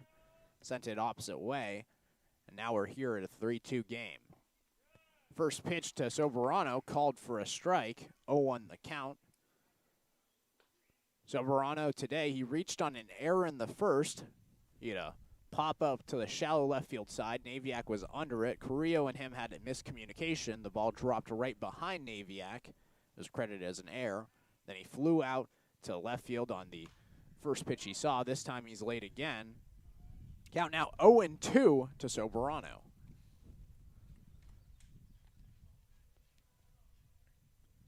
Soberano batting .314 on the year. It's an impressive average for the leadoff hitter. An on-base percentage of only .362, though. Does have 17 strikeouts on the year. The 0-2 pitch. This one's grounded to the left side. Melhoff gets it, looks back towards seconds, fires over the first baseman, Capozzi. The out is made. Palace retreats back to second. And now the tying run still at second and 2 outs. And Hunter Call had a long run from center field there because the play to the third base side, JT Naviak was running over to try to field the ball. Melhoff was the one who made the play. You look back, the runner at second. Cabral was backing up the play at first base, so there was no one to cover second base. So from deep center field, Hunter Call had to sprint in to back up the play. It's what the responsibility is, but a long run for him. First pitch to Grant Schoen is called for a strike, 0-1 the count. So Garza gets back-to-back outs on a strikeout and a ground out after hitting 2 batters and allowing a home run. Trenton Palace, who reached on the hit by pitch on the second pitch to him, clipped him on the back right heel. He headed over to first, then stole second base. That's where he stands right now. As shown, the left fielder, he's at the plate. Second pitch to Schoen, misses. Count now even 1-1. Shown today, he's reached base twice. Once on a fielder's choice, that was in the first, and then once on a 4-pitch walk, that was last inning in the fourth. He stole second base and then was left stranded in scoring position as the 1-1 misses away. Garza behind now, 2-1 to Grant Schoen. And so Schoen, he walked in the last inning. He's actually the only person on this team that has reached base both times he's been to the plate so far. Reached on a fielder's choice and reached on a walk, still searching for his first hit of the day. The 2-1, Schoen got jammed, grounds it to Naviak, throw over to first. The play is made, and the inning is over. So 2 runs come in on the 2-run home run for Ian McIntyre. Trenton Palace, who was hit by a pitch, stole second base. He was left stranded there. 3 straight outs for Garza gets them out of the inning, and the score is 3-2 as we head to the bottom of the 5th inning. You're listening to the Conejo Oaks on the Conejo Oaks live stream on YouTube.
Knight Uretsky, Ryan Milano with you. Bottom of the 5th inning, 3-2 the score. The Conejo Oaks, they lead. A 2-run home run in the top of the inning for the Pirates. That was off of the bat of Ian McIntyre. New pitcher on the mound for the Pirates. That's going to be Garrett Apker, the right-handed pitcher from Cal State San Marcos, which is a D2 school. The Conejo Oaks are facing off against Apker for the second time this season, as Apker pitched in the game against the Oaks on July 3rd. Daniel Cabral, Greg Melhoff, and Cody Sulak due for the Oaks. Excuse me, JT Naviak, Austin Carrillo, and Brendan Bobo. Got the books mixed up. Where are you looking? I don't know. I honestly don't know.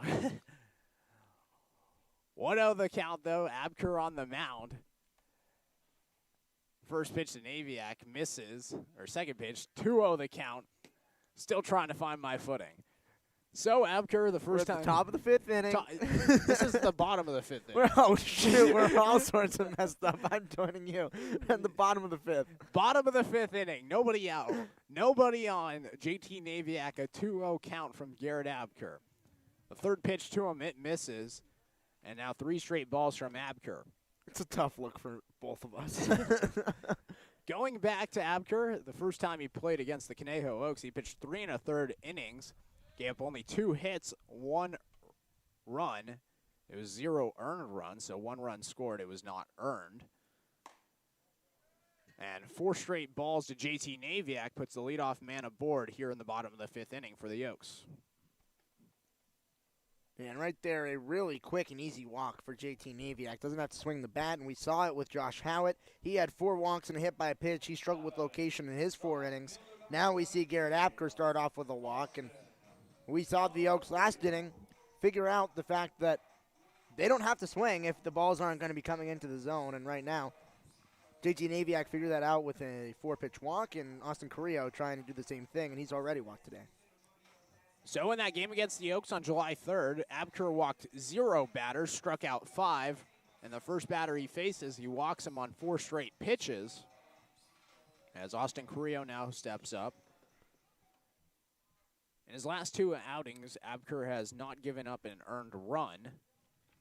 He's pitched 6 1/3 innings scoreless after giving up 4 earned runs his first appearance and a 15-3 loss to the Inland Valley Pirates. Carrillo shows bunt, pulled back. It was a ball, 1-0 the count.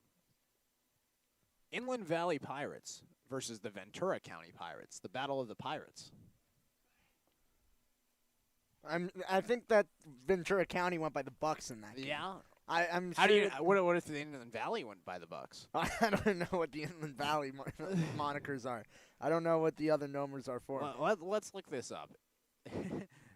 Okay, while you're doing that, we have actually seen Carrillo and Apker face off against each other before. Carrillo had 2 at-bats. He got on both times on the July 3rd game where Garrett Apker came to pitch. Carrillo shows bunt, bunts it down the third base side. Fielding it is Taylor. The throw to first gets Carrillo on a 1-hopper after he barehanded the bunt. Over to second is Naviak.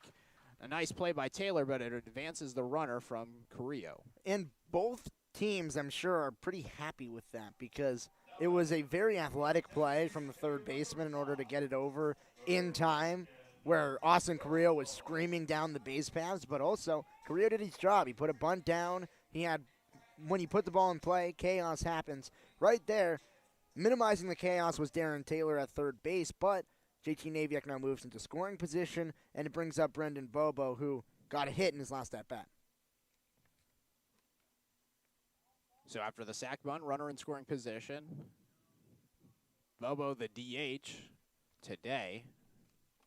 He came around to score as first pitch to him swings and misses on a ball elevated, 0-1. And going back to the Inland Valley Pirates, looks like in their league there's the Inland Valley Bucks, the Inland Valley Pirates, the Long Beach Legends, the SoCal Shepherds, and the Ventura County Pirates. So there's the Inland Valley Pirates and the Inland Valley Bucks? Yes. And the Ventura County Pirates / Bucks? Yes. Are we sure that the Inland Valley Pirates and the Inland Valley Bucks are not the same team?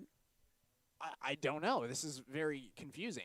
The Inland Valley Bucks were established in 2014. The Inland Valley Pirates were established in 2013.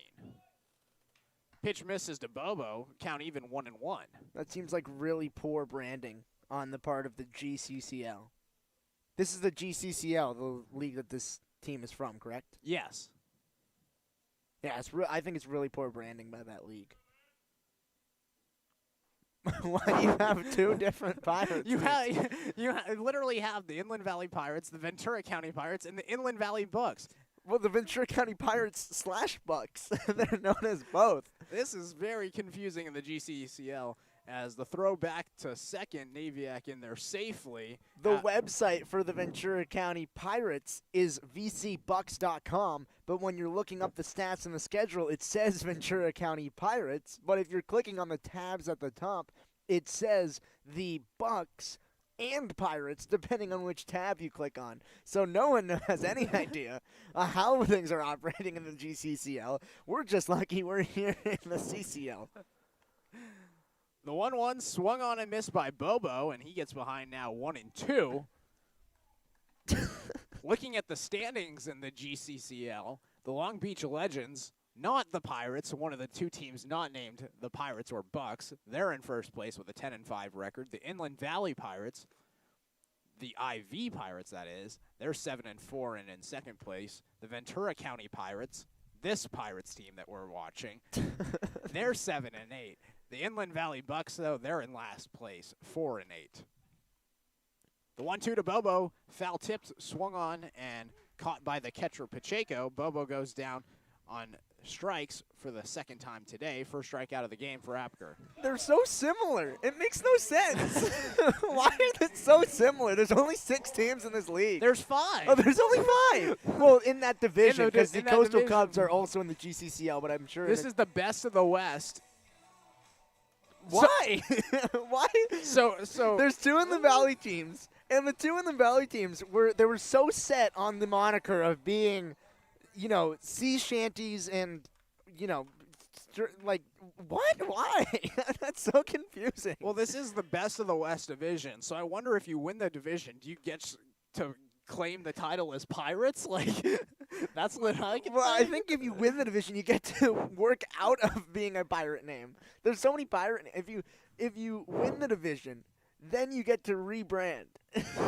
That's the reward if you win. Well, that means that the Long Beach Legends and the SoCal Shepherds would be the ones that have won the I don't think division. anyone's rebranding to the SoCal Shepherds either. I actually know somebody that played for the SoCal Shepherds before. I mean, I'm sure they're a great team, but it's not a great name. The SoCal Shepherds, I believe they're a Christian-based baseball team. And, yes, they are a ministry-based young baseball team. I knew a kid that went to my high school, and he went to Dordt University as TJ Foreman flies one out towards right field. Coming over is Palace. He makes the play. The inning is over. To continue my thought, I knew someone that went to Dordt University and played for the SoCal Shepherds. And that'll do it for this 5th inning. 3-2 the score as we head to the 6th. The Pirates of Ventura County, they're traveling here to face off the Conejo Oaks.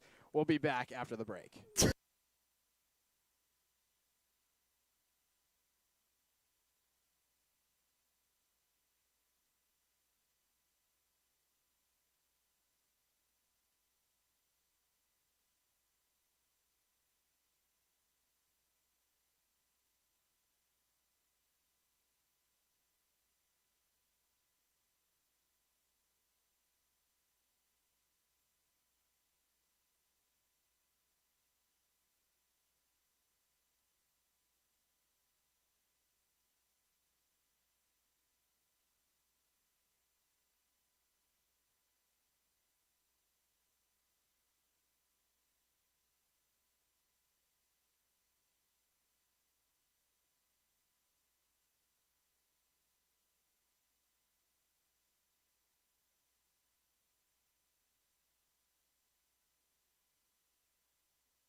Knight Uretsky, Ryan Milano with you, top of the 6th inning. No longer joking about how many Pirates there are in the GCCL. Yeah, we might get back to it, but I don't think so. New pitcher on the mound for the Conejo Oaks, Jacob Flores, a new addition to this Conejo Oaks roster. The left-hander delivers the first pitch to Darren Taylor. That's a fastball that ran inside.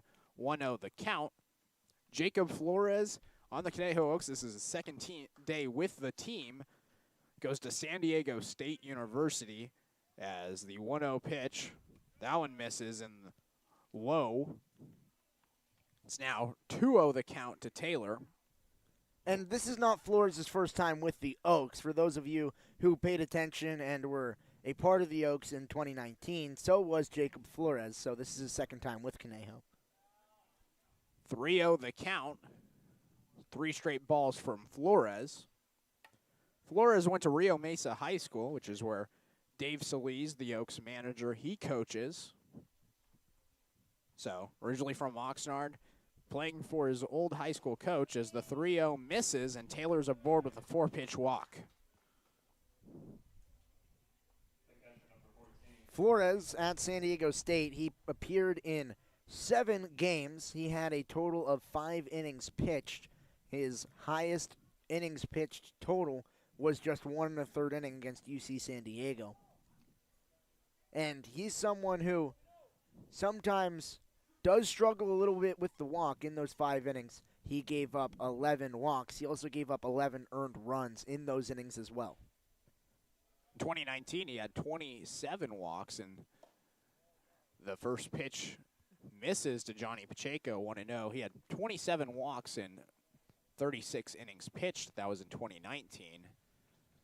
So has had a little bit of struggle with the walks, but has had a lot of strikeouts. He had 25 strikeouts in 2020 and 38 strikeouts in 2019. Yeah, his 2020 total was significantly his best season at San Diego State. He had 18 2/3 innings in a shortened 2020 season. He had a 1.45 ERA. He got a little bit away from that last year, but he definitely has the potential to be a high-level Division I college pitcher. The 2-0 pitch, this one's fouled off by Pacheco. First strike of the game for Flores, and now a 2-1 count to Pacheco. And not only did he have games that were high leverage in that 2020 season, but he pitched against some top-level talent. He pitched against Virginia Tech, Cal State Fullerton, Nebraska, UC Irvine, Oregon State twice, and Oklahoma twice. That is a lot of high-level competition. He delivered a lot of wins for San Diego State. They throw back to first. They're going to get Taylor in a rundown, a pickle being happening. They throw back to first. Cabral tags out Taylor, and now one is gone after the pickoff attempt at first. And so now we've seen it twice today, once for the Pirates, once for the Oaks, the left-handed pitchers being effective where they're able to look like they're going to the plate, but then pick off the runner at first base. Sulak got thrown off, and now we see Johnny Pacheco get thrown off. Or excuse me, now we see Darren Taylor get thrown off. Johnny Pacheco's still at the plate. So 2 on the count to Pacheco, 1 out now, nobody on. Lefty on righty matchup. Pacheco up for the 3rd time today. The 2-1 pitch, fastball that bounced in the dirt. 3-1 the count now. Pacheco, his first time up, that was in the 2nd inning. He grounded out to the second baseman Daniel Cabral on the 5th pitch to him. In the 4th, he reached on an error by the first baseman Robert Capozzi as his foot slipped off the bag. A 3-1, that one catches the zone. Fastball on the outside part of the plate. The count is full, 3-2. And actually, that was the 3rd time it's happened today. Greg Melhoff as well in the 2nd inning. He ended the inning by getting picked off of the bag. Fouled away by Pacheco, and we'll do the full count pitch again. 7th pitch of the at-bat coming up.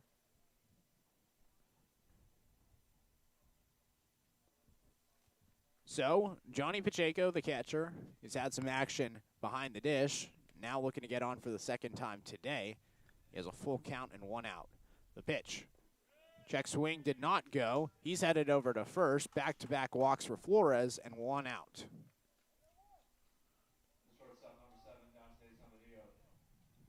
And I was talking with Flores before the game against Orange County. That was his first day he showed up. That was yesterday. And he was telling me about the reasons why he is joining the team a little bit late and his progression after the season. And he said it was a long season. San Diego State, they had a long year. a full season. He had to take a few weeks and about a month to unwind. First pitch to Zamudio misses 1-0. And so he practices long toss. He started to get his arm back, get back and healthy. And second half of the season for CCL plays when he felt fully healthy. And then him and Solis have a good relationship with being his high school coach.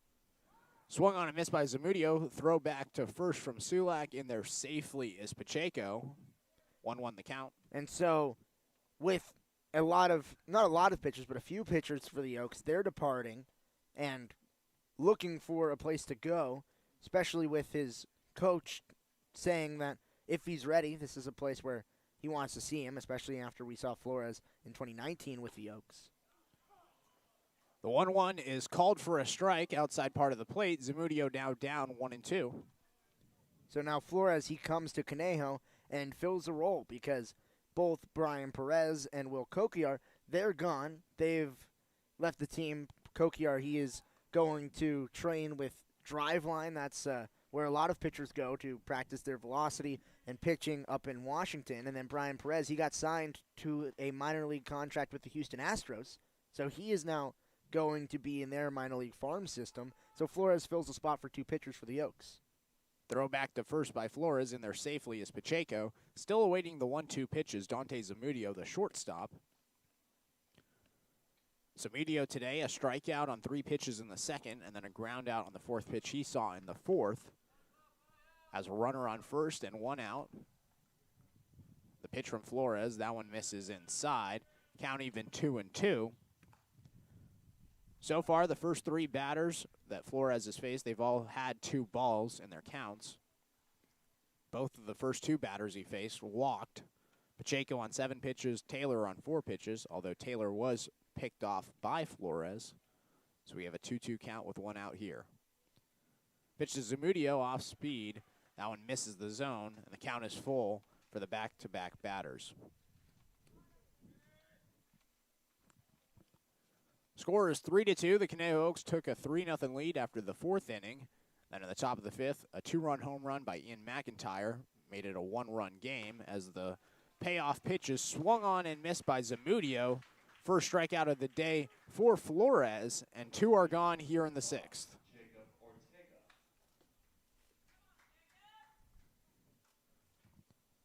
So Jacob Ortega, he comes up to the plate.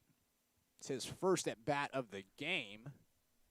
Ortega pinch ran for Jason Ajamian after he was hit by a pitch in the 5th inning. First pitch to Ortega in there for a strike, 0-1. Ortega this season, he's batting .265 with an on-base percentage of .311. He has 11 strikeouts on the year, but does have those 4 stolen bases I mentioned last time. Also has 11 RBIs. Ball bounces in the dirt. Sulak can't corral it. It squirts free. Heading to second is Pacheco, and the tying run's now in scoring position. Yeah, and right there we saw a good jump from Pacheco. He took an aggressive secondary lead, got about a quarter to a third of the way down the line between first and second base, and once the ball was in the dirt, got away from Sulak. It was easy pickings to take the extra bag. 1-1 the count, 2 outs to Ortega. The pitch from Flores. This one's fouled back at the net. And Flores gets ahead now 1-2. It's now, that was the 20th pitch of the inning for Flores. 2 outs with a runner on second. Naviak, the shortstop, he's covering the second base side with the left-handed hitter in Ortega. The 1-2, fastball runs away from the plate, misses the zone. 2-2 the count, and all the batters this inning still continue the streak with 2 balls. Yeah, and for Flores, it is just all about location. Location, location, location. Trying to get the ball into the zone, trying to get outs. We already saw him blow one by Dante Zamudio to strike him out, but we've seen long counts in every batter he's faced. Times is called by the umpire. Flores steps off and now back on the mound. Lefty on lefty matchup. Ortega versus Flores. The 2-2. Swing and a miss. Flores wins the battle. Back-to-back strikeouts to end the inning for Flores, and a runner left in second in Johnny Pacheco. We head to the bottom of the 6th inning. The Conejo Oaks, they're leading 3-2. You are listening on the Conejo Oaks live stream on YouTube.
Knight Uretsky, Ryan Milano with you. Bottom of the 6th inning, the Conejo Oaks, they're leading 3-2.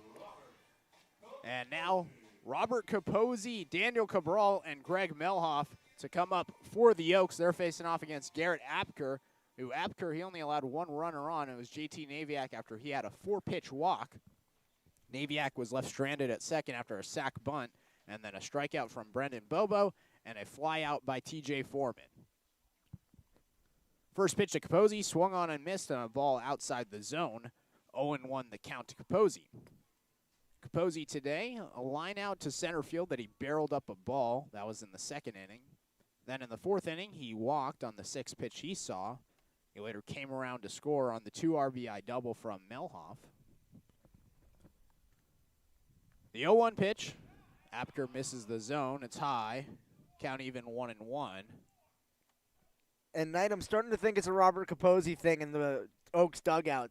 Last time we saw Capozzi up, they were shaking their hats upside down, and now we see Capozzi up again. They're shaking their hats. I think it is a Capozzi. We'll have to ask them. We'll get it to you next game, to the listeners at home. We'll figure out what they're doing. The 1-1 in there for a strike, and now Apker, he gets ahead 1-2. That's still off in the dugout for the Oaks. Still shaking them, trying to rub some of that luck for Capozzi.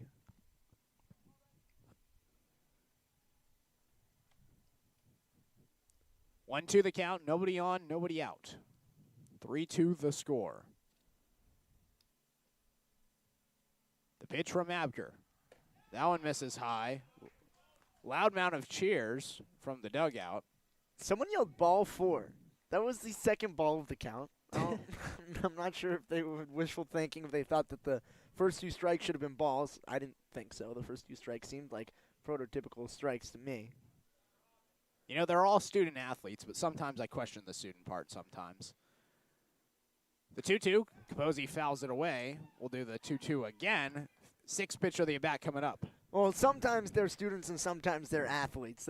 I was having a conversation with a few of the guys in batting practice, and Brendan Madrigal was included in the conversation. He's an Ivy League kid who has a 3.7 GPA at an Ivy League school, and then, I'm not going to name any names, but some of the other GPAs, including my own, not as good.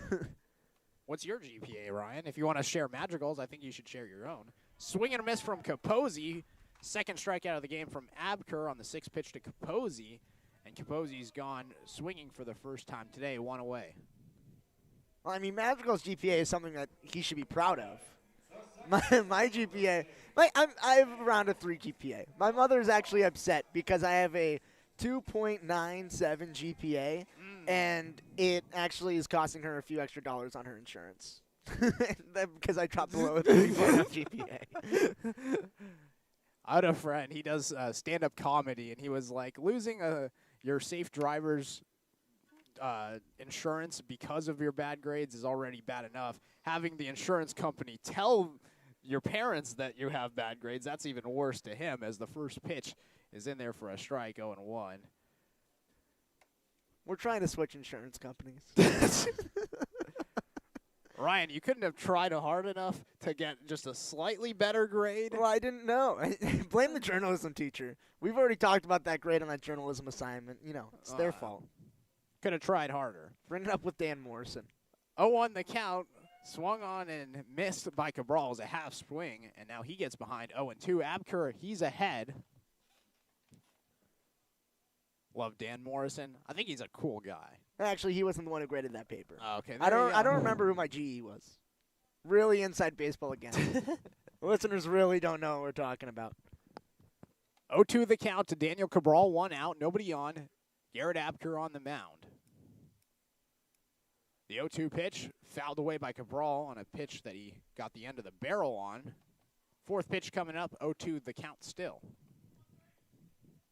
And to fill the listeners in, there was a paper that I thought was really good, and it got a bad grade.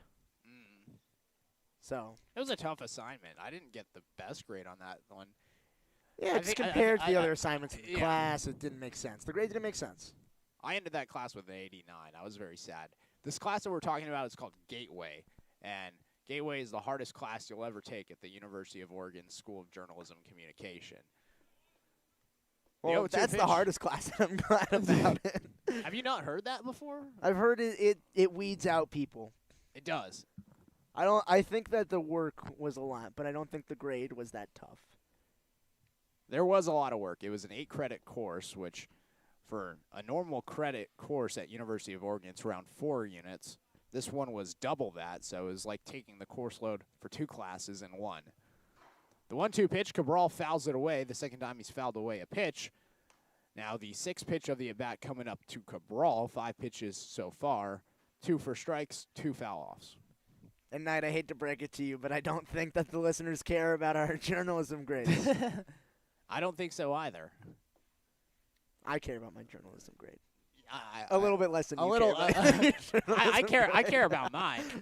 But my GPA is over 3.2. I've been at school for longer. So, the 1-2 pitch, Cabral lines one to center field, shallow center field, coming in, and it's not going to drop. McIntyre was charging. A single for Cabral on a blooper to center, and a runner's on for the Oaks. Yeah, it did drop, actually. It went right in the middle of the 3 fielders. We saw Soberano give up on it early, and then Zamudio and McIntyre in shallow center field, they both tried to get to it, and it just dropped right in front of McIntyre and right behind Zamudio. So now Greg Melhoff, the third baseman, will step up to the plate for the 3rd time today. Got his first 2 hits as a Conejo Oak today, a single in the 2nd, and then a 2 RBI double in the 4th. It's his best game offensively as a Conejo Oak, although he's always been solid as a defender. First pitch to Melhoff. That one bounces in the dirt from Abker. 1-0 now. Cabral, he's on first after the single. To lead off the inning, Robert Capozzi had a 6-pitch at bat, which ended in a strikeout. Now we find ourselves here with a runner on first and 1 out, and Melhoff at the plate.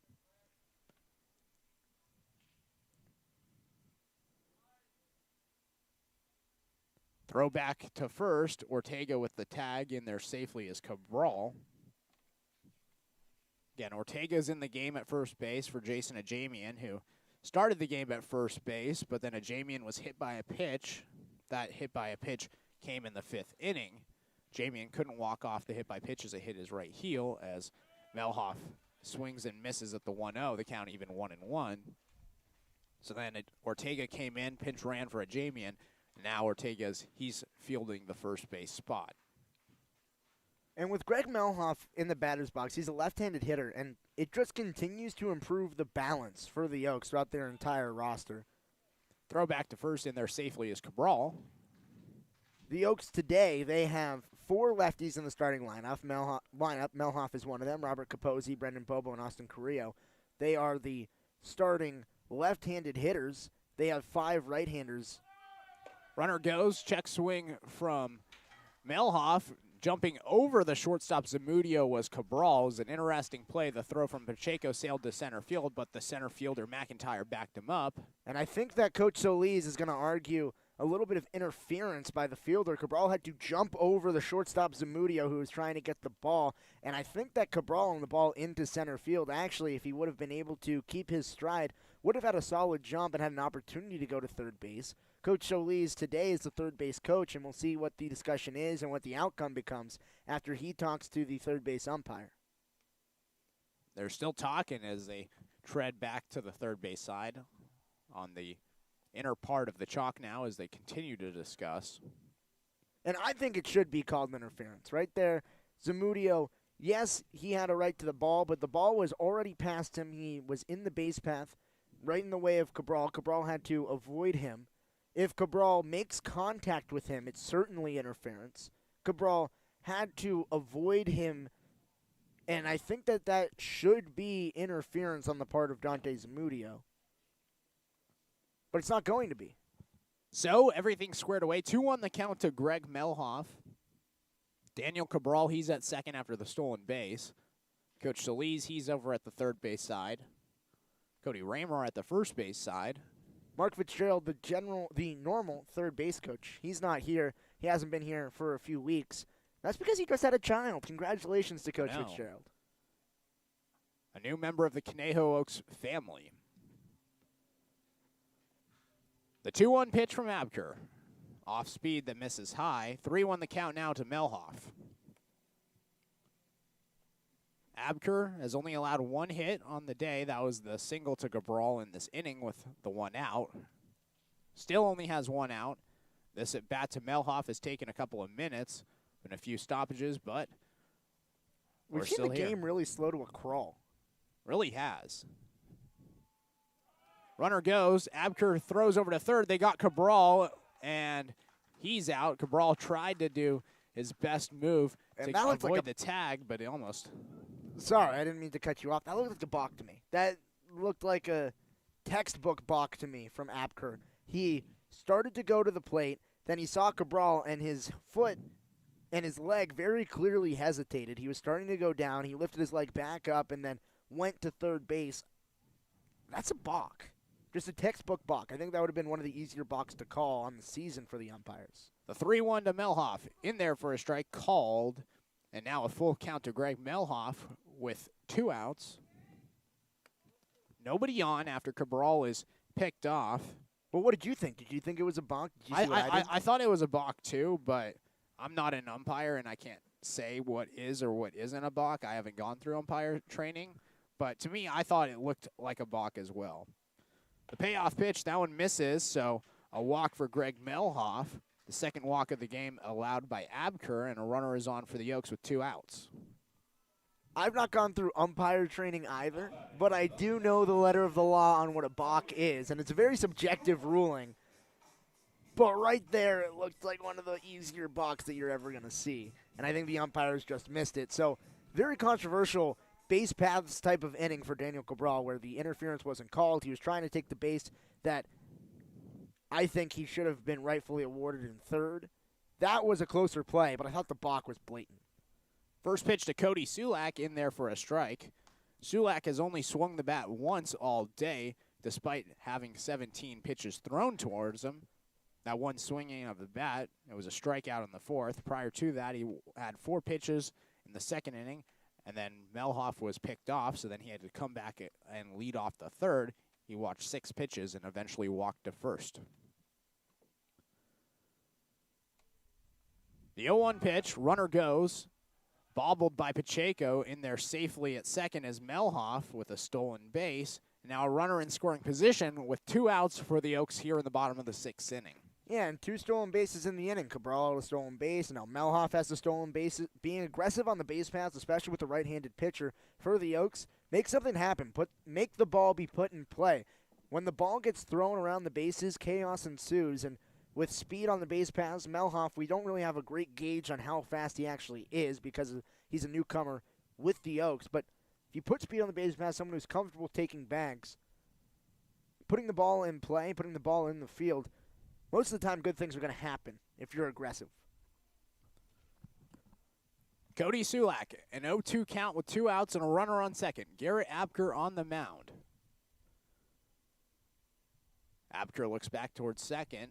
And now fires towards the dish. Swing and a miss for Sulak. The second strikeout of the inning for Abker, 3rd of the game. And that'll do it for the 6th inning. A runner is left stranded in second in Melhoff. We head to the 7th with the Oaks lead still at 1. It's 3-2. You are listening on the Conejo Oaks live stream on YouTube.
Knight Uretsky, Ryan Milano with you. Top of the 7th inning, the Conejo Oaks, they're leading 3-2. Ryan, the last 3 innings of play-by-play are yours again. Ian McIntyre to the plate. First pitch, misses high. The count 1-0 from Jacob Flores. Last time up to the plate, Ian McIntyre gave the Pirates their only 2 runs of the day. That was on their only hit of the day to this point. A home run that scraped over the right field wall. Fouls a pitch back on a fastball that was right down the pipe. The count 1-1. McIntyre couldn't catch up to that one. And I'll be interested to see what Flores' velocity is. We haven't asked him how fast he is throwing the ball on his fastballs. As once again we see a late addition as the third base coach trots out to the third base side after the inning has already started. The 1-1 off-speed pitch cuts the zone, a strike in at the knees on the inner part. The count is 1-2. So Flores, he struggled to throw strikes to start out his performance in the 6th inning. Walked the first 2 batters, but then struck out the last 2 batters of the inning. Those came on 6 pitches and 5 pitches, the strikeouts did. Now he's going to see a 5th pitch in this at-bat as he misses low and away, trying to get a swing and a miss on a pitch that he wanted to have McIntyre offer at. So, a 4-pitch walk, then a full count walk, then a full count strikeout, and then a 2-2 strikeout, and now a ground ball right back up the middle. No more absolute outings as the throw by Cabral over to first base is in time. And the first out of the inning is recorded.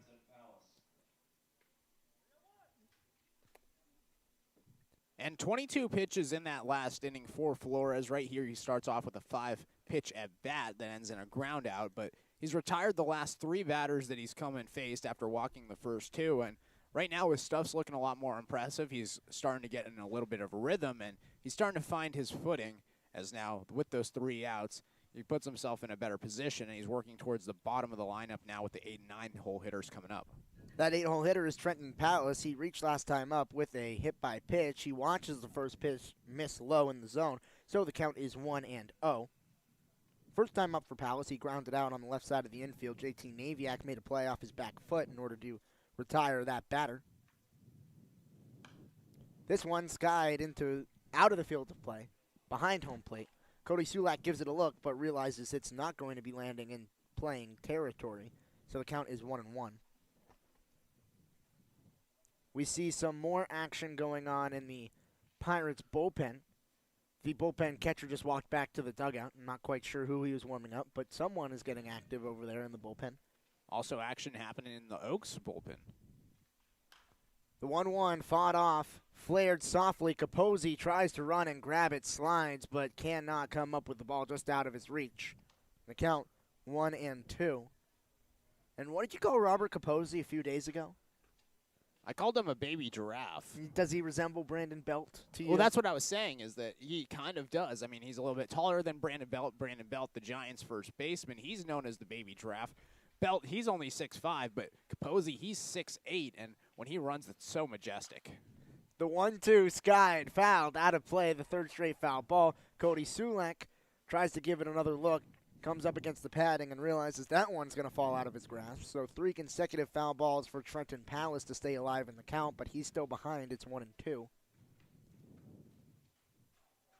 Don't you think it's majestic when he runs, Ryan? I think, I think I'll leave you with the description of how he runs. I mean, the way that he's able to move as a first baseman, the way that he's able to stretch on plays and stretch out his legs. The 1-2 misses low and away. The count is 2-2.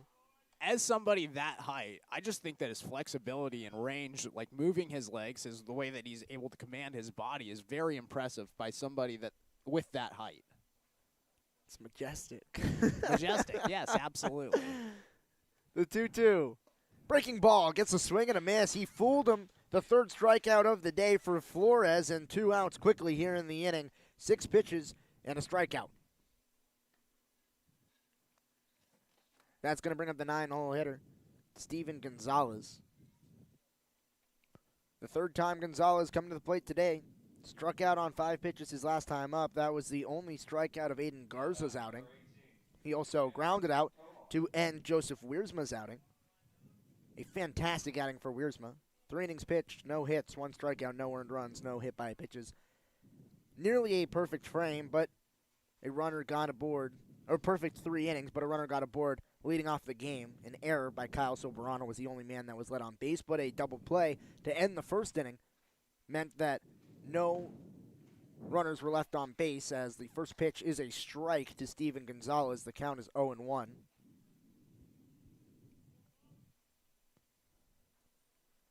Flores, he's been getting ahead in the count so far, and then he's been messing around with the batters trying to get swings and misses. That time he just overthrows a fastball that spikes in front of the plate. The count is 1-1. To both McIntyre and Palace, he was up in the count either 1-2 or 0-2. Then threw a few pitches that missed the zone trying to do swings and misses. Palace offered at one of them. That's when he went down on the strikeout, and McIntyre, he rolled over to the second baseman. This time, he's not going to get ahead in the count. He is behind 2-1. Gonzalez watches another pitch spike. This one hit the dirt behind the plate. So the count, 2-1 to Steven Gonzalez. Gonzalez trying to get his first hit of the day. Jacob Flores trying to get out of the inning. Ground ball to Naviak. Flores is going to get out of the inning on this throw to Capozzi, which is in time, and a 1-2-3 frame for Jacob Flores takes us to the bottom of the 7th when we come back on the Conejo Oaks live stream.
Hunter Call leading off the bottom of the 7th inning, trying to turn the lineup over after the 6th inning was ended with a Cody Sulak strikeout.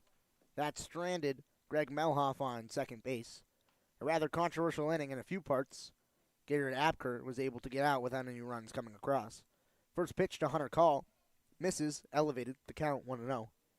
And in that last inning, we saw a potential interference that was not called and a potential balk that was not called. Both went in favor of Apker and the Pirates. Apker has allowed 3 base runners in his 2 innings pitched. Gets a strike, a slider that was diving away, catches the outside part of the zone. Count is 1-1. Hunter Call asking the home plate umpire where it caught.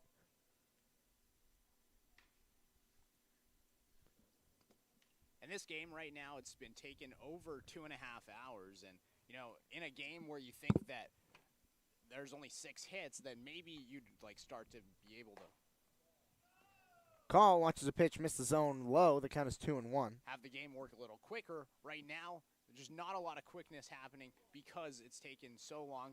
Hitters are working counts and everything. The total game time so far is 2.5 hours, just over. And we are in the bottom of the 7th inning, so still at least 2 more innings to go. The 2-1 misses elevated, the count 3-1. Hunter Call gets ahead in the count. It's the 3rd time today that he has seen 3 balls. He saw a 3-1 count and walked in his first at-bat in the 3rd. Saw a full count and flew out on the infield to end the 4th. And now is up 3-1 here to start off the 7th. Apker delivers. Swing and a miss. Hunter Call works the count even. And so the second full count of the day, that flyout was on a full count to end the 4th inning. So Garrett Apker trying to get out. Hunter Call trying to stay in. Right now defensively, a big gap up the middle. Soberano shaded closer to the first base side at second base. And then we see Zamudio shaded over closer to third. The full count. Elevated above the letters, Hunter Call works a walk, and now on the season, he has more walks than he does strikeouts. 2 walks today compared to 13 strikeouts on the season. 14 walks on the year for him. And right there, Call just able to work the count a little bit, and he's done it all game. The 5 pitch, the 6 pitch, and now another 6 pitch at bat for Hunter Call. And now you have JT Naviak, the leadoff hitter, coming up. You turn over the order, and you get your leadoff man, Call, who's speedy at first. In a 1-run game right here, you got to think Call is leaning towards and going to be headed towards second. Naviak looks at the first pitch, missed low. He's 0 for 2 on the day, but reached base with a walk his last time up. He was stranded at second base after leading off the 5th inning. Now he has a runner on, trying to not strand Hunter Call after he led off the 7th inning with a walk. Call being held on at first by Ortega. The pick back to first, it's in the dirt, and Ortega, if you would have squeezed the ball, would have gotten Call out, but it bounced on the pickoff attempt from Apker. He's now going to throw the ball away. He wants a new one as it was scuffed up in the pickoff attempt. Call, his dive back in might have been what jarred the ball loose. The throw was right on the body of Call, and the squeeze was not able to be made by Ortega. Big gap between Ortega and Soberano, with Ortega holding on the runner. The 1-0 Naviak Sky is out of play, opposite way. The count 1-1. So Naviak, we mentioned the base on balls that he had in the 5th, but he has also struck out twice. A full count in the 3rd and 3 consecutive pitches to lead off the 1st. Now he's trying to have a productive at-bat, move the runner over. Pick off back to Hunter Call. It gets away from Ortega. He's running to second. He's going to get there. Big round. He's headed for third. He's getting to third, and he's going to go all the way around to home. Hunter Call's headed to the plate. The throw in, not in time. Hunter Call, aggressive on the base paths, get all the way around and showing off the speed. Get on your cycle. He comes all the way through 3 extra bases, and that is the speed of Hunter Call. And I said that he was probably going to be turning towards second there. He dives back to the base after Apker threw it. The first time he dove back, he was headed towards second, then had to jump back quickly. The ball was jarred free. Ortega should have had the catch on that ball and probably should have gotten call out. They throw back again. It gets past Ortega, the first baseman, and Call able to use his speed as the ball just kept on going towards the back bullpen. That brings a lot of pressure off of JT Naviak, who watches the 1-1 pitch miss. It's now 2-1. Now no one on. It's essentially like a new leadoff hitter for the Oaks. No one on, no one out. Already one run come across in the inning after Hunter Call messed with Garrett Apker. The 2-1 misses low and away. Now JT Naviak ahead in the count, 3-1. So Call, he was able to work a full count walk, then forced a few pickoffs back to first, and the final one got all the way away from Ortega, and with the shift on, or the shaded outfield defense on JT Naviak, Trenton Palace in right field had a long run to try to get it, as the 3-1 misses, so back-to-back walks, and so for all intents and purposes, a second leadoff man on for the Oaks in the inning. It's JT Naviak at first. And Apker right now, he just looks out of sorts. After that play, just couldn't have any balls find the zone. He was missing his zones or his pitch selection a lot. Walked Naviak, and right after walking Call, that's not a great start to have a 5-pitch at bat end in a walk. Really needs to battle here against Austin Carrillo, Brendan Bobo, and TJ Foreman, who are really the heart of this order for the Oaks. It's a tall task, but Apker right now, he just needs to hang on. Garrett Apker coming into today, he had just 6 walks on the season. He has 4 walks in just 2 innings pitched today, so that increases that total to double digits. He had 11 strikeouts headed into today. He has 3 on the day, so 14 strikeouts on the season, 10 walks, as Austin Carrillo is now trying to advance JT Naviak, who is on first with no one out in the inning. Naviak's running. Carrillo sends it into left center field. That ball not going to get down, so Naviak has to retreat. A long run in center field for McIntyre. He was able to make it in full stride, and the first out is recorded. That one was barreled up by Austin Carrillo, just not able to get it down. And that was a long run right there by McIntyre, running towards his right side, makes the play on the run, and retreating back to first was Naviak on the hit and run. It's unfortunate. You want that ball to get down if you were the Oaks, but McIntyre, nice play on the run, and now one is gone. And for a left-handed hitter in Austin Carrillo, that ball was tailing away from the center fielder McIntyre.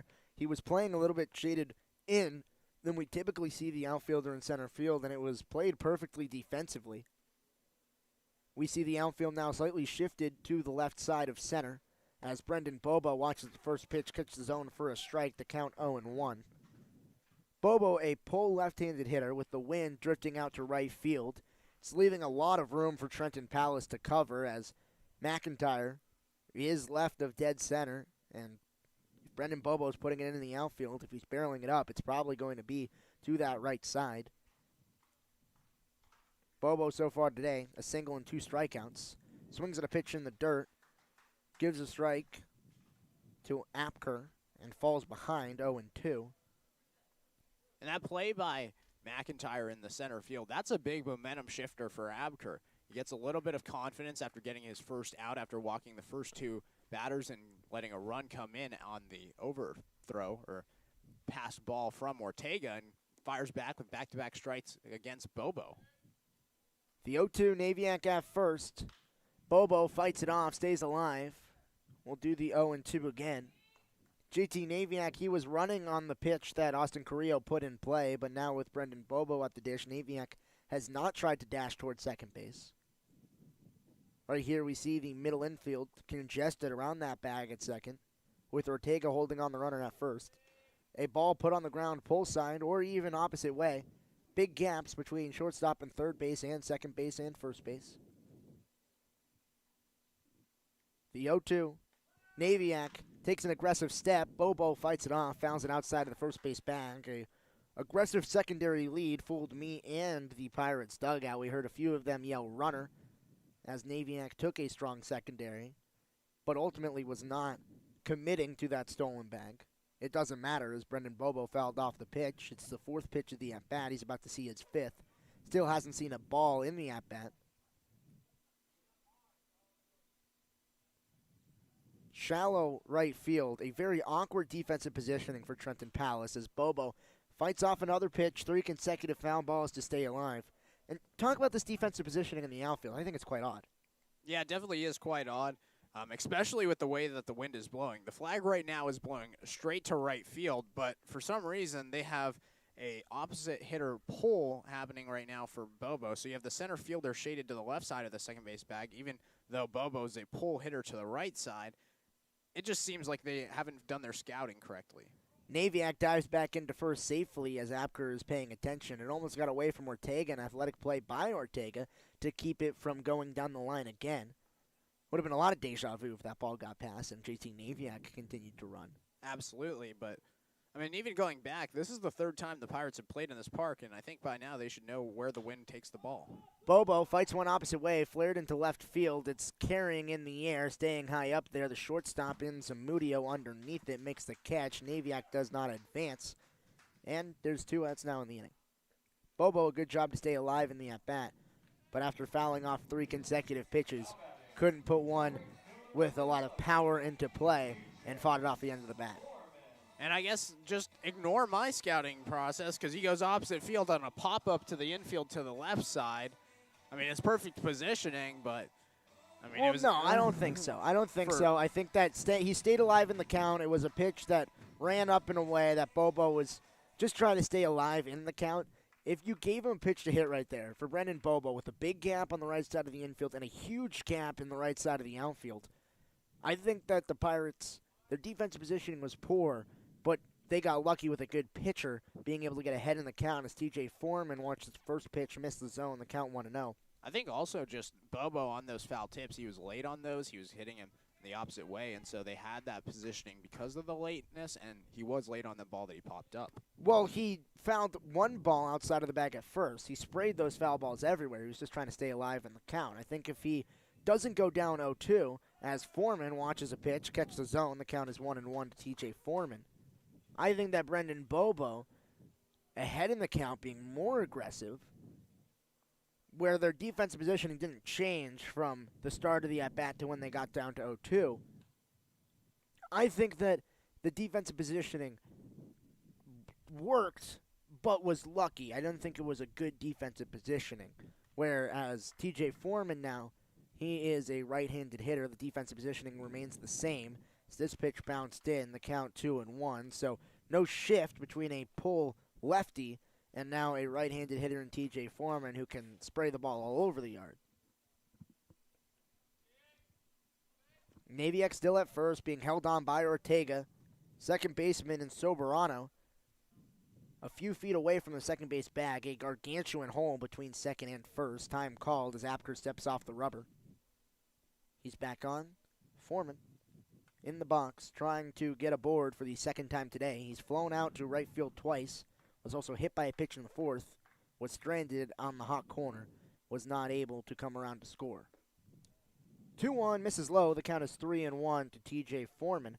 So Garrett Apker, he walked Hunter Call, walked JT Naviak, and now is down in the count 3-1 to TJ Foreman. Foreman, a speed threat, but not a huge walker on the season. So far this year, we've seen TJ Foreman walk just once. That's in both CCL and non-conference play. The 3-1 fought opposite way. Ortega steps on the bag at first, and the inning is retired. But not after Hunter Call steals a run. No hits in the inning, but JT Naviak was left on after the second walk from Garrett Apker. We head to the 8th inning when we come back on the Conejo Oaks live stream on YouTube.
Eighth inning.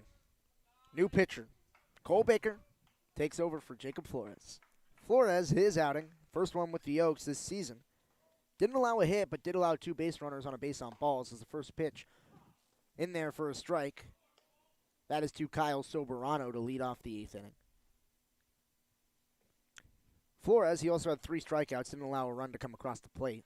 Held the score at 2 runs for the Pirates throughout his entire outing. Baker doesn't get the call on the outside part of the plate. Just misses off the black, the count 1-1. And Flores, he was pretty impressive today from my standpoint. He did walk the first 2 batters, but since that point, he picked off a batter and then got the 3 strikeouts and 2 groundouts. So overall, I'd say it was a successful day for Flores in his first appearance this season. Bunt down the line, fielded by Melhaff, throw over to first. Not in time, the stretch by Capozzi. Just not enough to get Soberano. A good play on the barehanded pick and a good play on the stretch, but a half second late. An infield single for Kyle Soberano. And the Oaks dugout, they wanted that play. You can see Grant Smith, he stepped up, and there was a big old shock face on his face.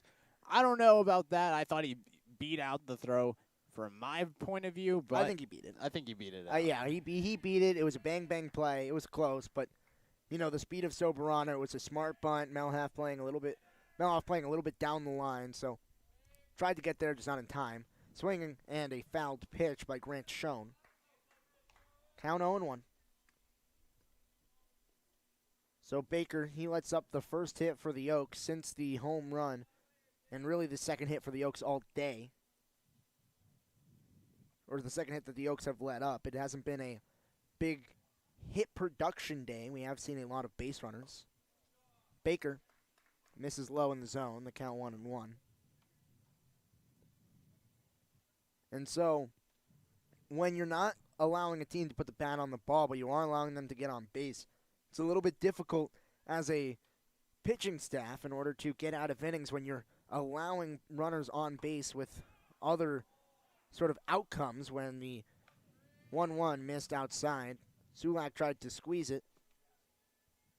The dugout didn't like it. They wanted that to be a strike, a pitch right on the black. That was not called a strike.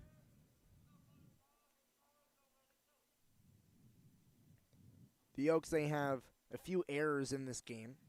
I have 2 to my estimate. The runner's going. Sulak, the throw up the line. Cabral backs up the play to save it from going into the outfield. And a stolen bag puts the leadoff runner at second base in a 2-2 count as that pitch was called a strike.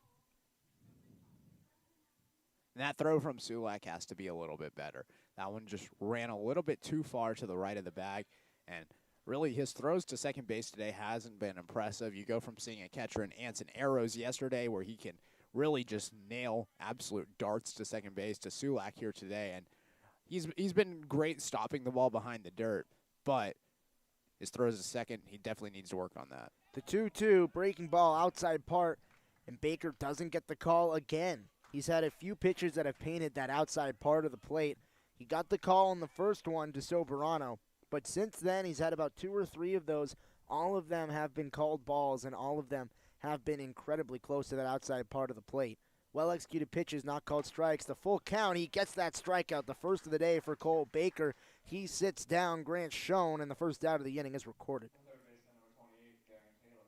And that's got to be a good confidence booster for Baker right there. His first performance of the year, he was super impressive. And, since then he's had some up and downs, now playing in a non-league game with the Oaks. But right now he gets the strikeout to show, and you have a runner in scoring position, and that's a huge out to get. That's that first out here in the 8th. That's going to bring up Darren Taylor. Pickoff back, and he got Soberano, but Cabral was not covering the bag. Soberano took a false step, thought Cole Baker was going to the plate. He wasn't. And if Cabral was crashing hard, it probably would have been a pickoff at second base, but back in safely is Soberano. Cabral now paying more attention to the runner. Baker misses on the inside part of the plate. He's had that pitch a few times where he's thrown it on the inside part of the plate to righties, outside part of the plate to lefties. That one, a little bit too far off the plate. Probably the furthest he's missed the zone so far today. And that wasn't very far off. Big hole between Capozzi and Cabral. This one fought off other way out of play. Count is 1-1. Cole Baker on the season, he has a 2.89 ERA. He's pitched 9 innings, 13 strikeouts, 6 walks. He's only allowed runs in one of his performances. The last 2 performances combined for 4 innings pitched and combined for 0 earned runs, just 3 total hits. Baker to the dish, catches his own for a strike to count 1-2. And combining the last 2 outings might even be a little bit, dare I say, disrespectful to Cole Baker. Because against the Blues, in his last performance, he had 3 innings pitched, didn't allow a hit, didn't allow a run, only allowed 1 base runner off of a walk. He faced 11 batters and was dominant. As this one skied up on the infield, Melhoff coming in underneath it, makes the play. 2 outs quickly in the inning. The runner still stranded at second base. And this is a big spot for Baker right now. You have him in the setup role here in the 8th inning, maybe a role that you'll see him in future down the line. He's been coming out of the bullpen all season right now in that 8th spot. Maybe we're going to see Clay Rickerman today with the 2-run game, the closer, or maybe we'll see Baker come out in the 9th. Right now he's gotten back-to-back outs after allowing the leadoff single on the bunt, and right now his stuff's been impressive. Baker misses inside. Count 1-0 to Johnny Pacheco. And Baker, he's been more of a long reliever on the season. He's had 4 outings so far. 3 innings pitched, 2 1/3, and 3 innings pitched. Those make up 3 of the outings. He had 1 outing of just 1 innings pitched. But for the most part, he's been coming in and been pitching a lot, as this one is fouled out of play by Pacheco. Sulak runs after it, but that one lands in the street. The count to Pacheco is going to be 1-1. Pacheco so far today reached base twice, once on an error in the 4th, and then once in the 6th. That was on a base on balls. His first time up, he grounded out to second base. He was beat out on the throw in the 4th inning, where Robert Capozzi's foot was not on the bag.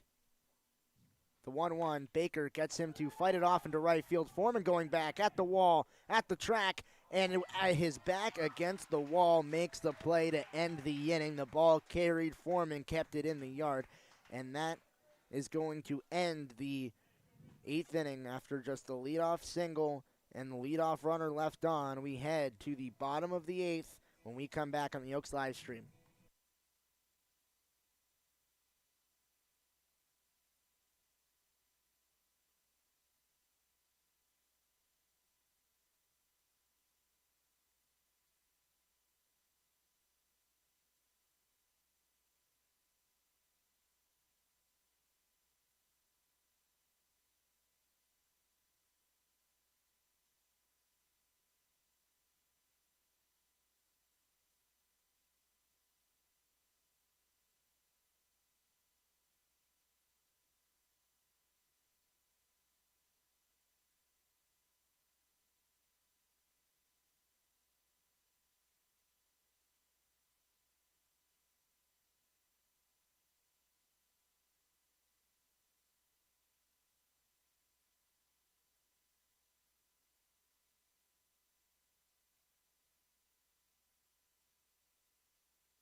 Bottom of the 8th inning. New pitcher on the hill, it's Isaac Amador. Garrett Apker's day is done. After 3 innings pitched, he allowed 1 hit, but 4 walks. The second to last one killed him, as it was Hunter Call, who ran all the way around the bases by himself. And that's the only run that was given up. Apker also had 3 strikeouts in his performance. Robert Capozzi, he's leading off the inning for the Oaks. So far today, Capozzi, he's walked, struck out, and flew out. First pitch to Capozzi, catches the zone outside part of the plate for a strike, and once again we see the dugout with their hats off, waving them. And so, what do you think it is? I just have no idea. Like change? Capozzi fouls a pitch off. He goes down 0-2. I want to speculate, but I just have no clue. I don't know either. Like, the first thing that I think of when people shake their hats out like that is, like, the homeless people you'll see, and they're, like, shaking it, asking for change. That's the only connection I can think. Yeah, I'm confused. Isaac Amador goes up 0-2, gets Capozzi to roll over, but it bounces foul outside of the bag, so Capozzi stays alive. Amador, he's pitched 8 1/3 innings this season. He has an 11.88 ERA. In those 8 1/3 innings, he is a high-volume strikeout pitcher with 11, but also a high-volume walk pitcher with 11 as well. He's also given up 15 hits. His whip is ridiculously high at 3.12. Amador to Capozzi, who stays alive, fouls it off the hand, straight back. 0-2 will be done again. The 4th pitch of the inning in the at-bat and the day for Amador. And his ERA is really inflated over his last 2 performances, as well as a performance against the Inland Valley Pirates.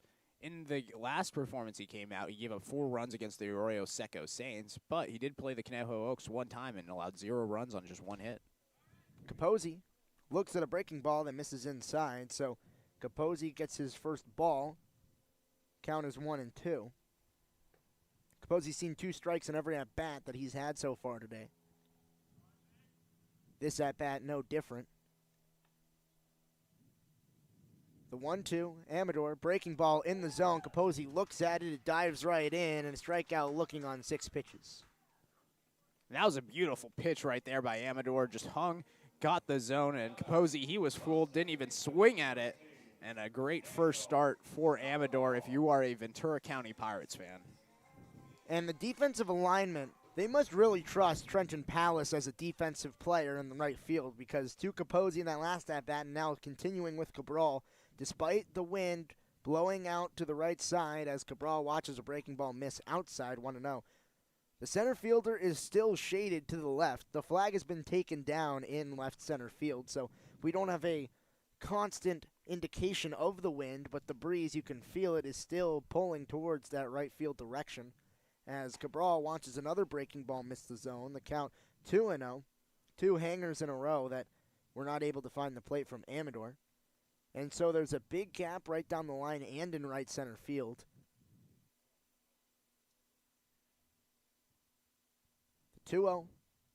Breaking ball, this one finds the zone, so Isaac Amador, he's relying on that off-speed breaking ball. It's a curve ball. It's a big arc. And right now it's just about the location of it, if it misses the plate or if it's going to come in and find the zone. He's missed in the left-handed batter's box 3 times now. This time a fastball elevated gets Cabral to chase. The count is 2-2. So his predominant pitch, at least so far today, has been that curveball, and then he's changing up the speeds by ramping it up with a fastball. It's different than what you normally see.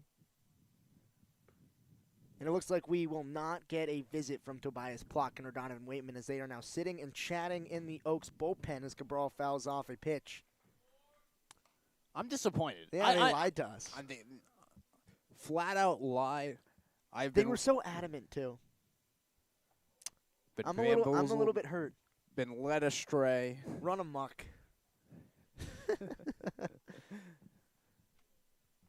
2-2. Cabral about to see the 6th pitch of the at-bat. The pitch from Amador misses low. Cabral works the count full. So far we've seen Amador get ahead in counts and then throw a few balls. Cabral has seen a full count so far today already. That was in the second inning. He ended up grounding out to second base. In his other at-bats, both of them were productive. A fly out to left field, which ended up scoring a run. That was in the fourth inning. And then in the sixth, the single. Cabral, he walks, breaking ball that ended up in the dirt. So a 7-pitch walk from Daniel Cabral. And now a runner is on base to make way for Greg Melhoff.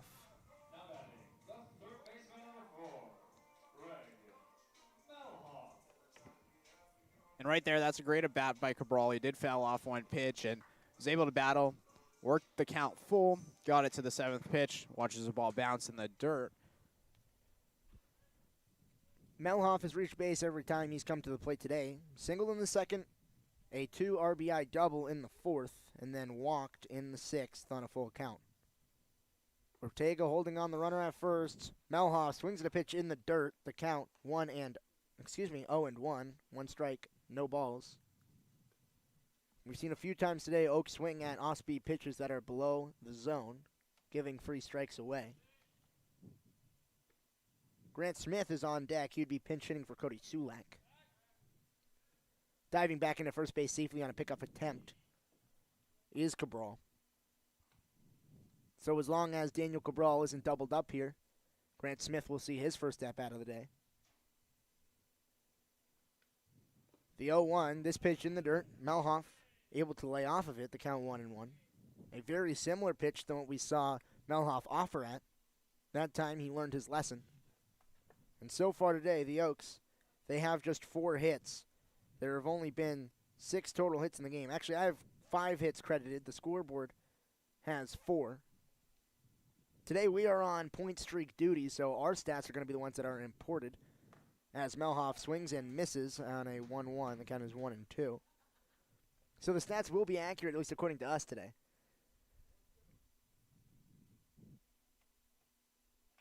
And actually, there are 4 hits. I don't know why I credited it. I credited a hit. I have 6 hits in the game. I have 2 hits for the Pirates, 1 in the 5th. Yes, I also did. I credited a hit in the 7th inning. There wasn't one. There were 2 walks. Cabral, he's back in to first base safely on a weak pickoff attempt. One that Amador was just keeping the runner honest. Melhoff, he has 2 strikes on him. The last time he had 2 strikes on him, it was a full count walk. Came last inning. Runner at first in Cabral.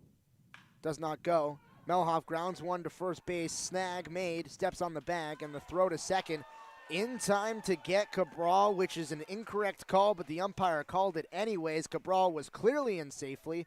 But the inning is over. Grant Smith will not get to bat unless the Pirates come back in the top of the 9th inning. We're going to step aside for the top of the 9th.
Cole Baker trying to close out the final 3 outs for the Oaks. He has a 2-run cushion to do it. Save opportunity on the line. New catcher behind the dish. Cody Sulak taking the seat. Caden Suji going to catch the final inning. Dante Zamudio leading off this ninth for the Pirates. Watches the first pitch in there for a strike. The count 0-1. Zamudio has been susceptible to the strike so far today. Struck out on 3 pitches in the second. Struck out on 6 pitches in the sixth. Sandwiched in between a ground out to third base. The 0-1 misses low. The count 1-1. So Cole Baker, he has 1 strikeout so far on the day. That came in the 8th inning. He also allowed a hit. That was an infield single off of a successful bunt by Kyle Soberano. The 1-1 fouled off straight back. The count 1-2. Zamudio tried to dial up a fastball up and in, but Baker brought too much heat. There's now a congregation in the Oaks bullpen of pitchers that are having a chat. We now see Brandon Madrigal and Clay Rickerman playing catch. The count is 2-2 as a breaking ball hung above the zone. The count is 2-2. Donovan Waitman doing a full dead sprint from left field down to the Oaks dugout. That was exciting. So exhilarating. It's the most athletic thing he's done today. I mean, yesterday he pitched, but today's a off day. The 2-2 grounded in the hole. A single to lead off the inning for Dante Zamudio, and that will bring the tying run to the plate. And that was a great at-bat for Zamudio right there. Has a 2-2 count and then just barrels a ball to left field to get aboard. That's exactly what the Pirates need. Their leadoff man aboard with them trailing by 2 here in the 9th. That's going to bring up Ortega. Ortega is a lefty. Defensive positioning for the Oaks is straight up. First pitch to Ortega. Catches the high and outside part of the zone for a strike. And someone in the Pirates dugout said really to that call, questioning the home plate umpire. Count is 0-1. Ortega fouled off against his body. Count 0-2, so now we see Baker ahead. And the way that was said was so hilarious to me because it was about 10 seconds after the call was made. Dead silent. And then someone on that side of the field, it was one of the players, questioned the home plate umpire. They said, really? Really? Really? Really? 0-2. Spiked. Count 1-2. Baker licks his fingers immediately after. It didn't get the grip he wanted. Suji able to block it. Cody Adcock in the dugout wearing a backwards helmet. Not sure we've seen him wear a helmet yet this season. Definitely hasn't gotten a hit. Definitely hasn't played catcher. This one grounded to first base. Capozzi spins. Fielder's choice. The relay on the double play. In time to get him. Robert Capozzi, the glove, the throw, and the stretch after the relay by Naviak to get 2 down in the inning and bring the final out to the plate. And, man, what a play by Capozzi right there. He fields the ball, fires to the shortstop, Naviak. He gets it at short at the second base play, gets the out at second, throw back to first. Capozzi back at the bag, stretches out, makes the play, and, man, what a 3-6-3 double play. The last hope for the Pirates is the man who hit the home run, the only runs that have come across. It's Ian McIntyre. First pitch to him. Catches the outside part of the plate out of the knee for a strike. The count is 0-1. The other 2 times up, he grounded out. 1 to shortstop, 1 to second base. Seen long at-bats both time, or all 3 times he's come up, at least 5 pitches in every single at-bat to him. The 0-1 breaking ball that misses. Baker taps his chest, says it's on me. He overthrew that. Count is 1-1. Baker trying to get his first save of the season. The convoy of pitchers in the bullpen are now retreating back to the dugout. The 1-1 catches zone for a strike right down the pipe. McIntyre doesn't offer. Count is 1-2. And that fastball right there clocked in at 90 miles per hour on the board up here at Cal State or Cal Lutheran. So that fastball has a lot of heat for Baker in the 90s. 1-2 for Cole Baker. Down to the final strike. Fouled off. Staying alive is McIntyre. Everyone in the Pirates dugout, except for about 3, are standing on the edge of the dugout. On deck is Trenton Palace if the bat is going to be passed to him.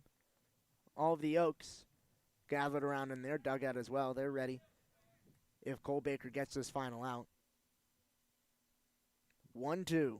McIntyre looks at a pitch that misses, and that pitch was, I'm not sure where it missed. It looked like it was right down the middle. Yeah, to me, that was really close. I think it said outside as the fastball ran away, but, man, I thought that was going to be a called strike for the final out of the game. Instead, we have a 2-2 count with 2 outs. 2-2, 5th pitch of the at-bat.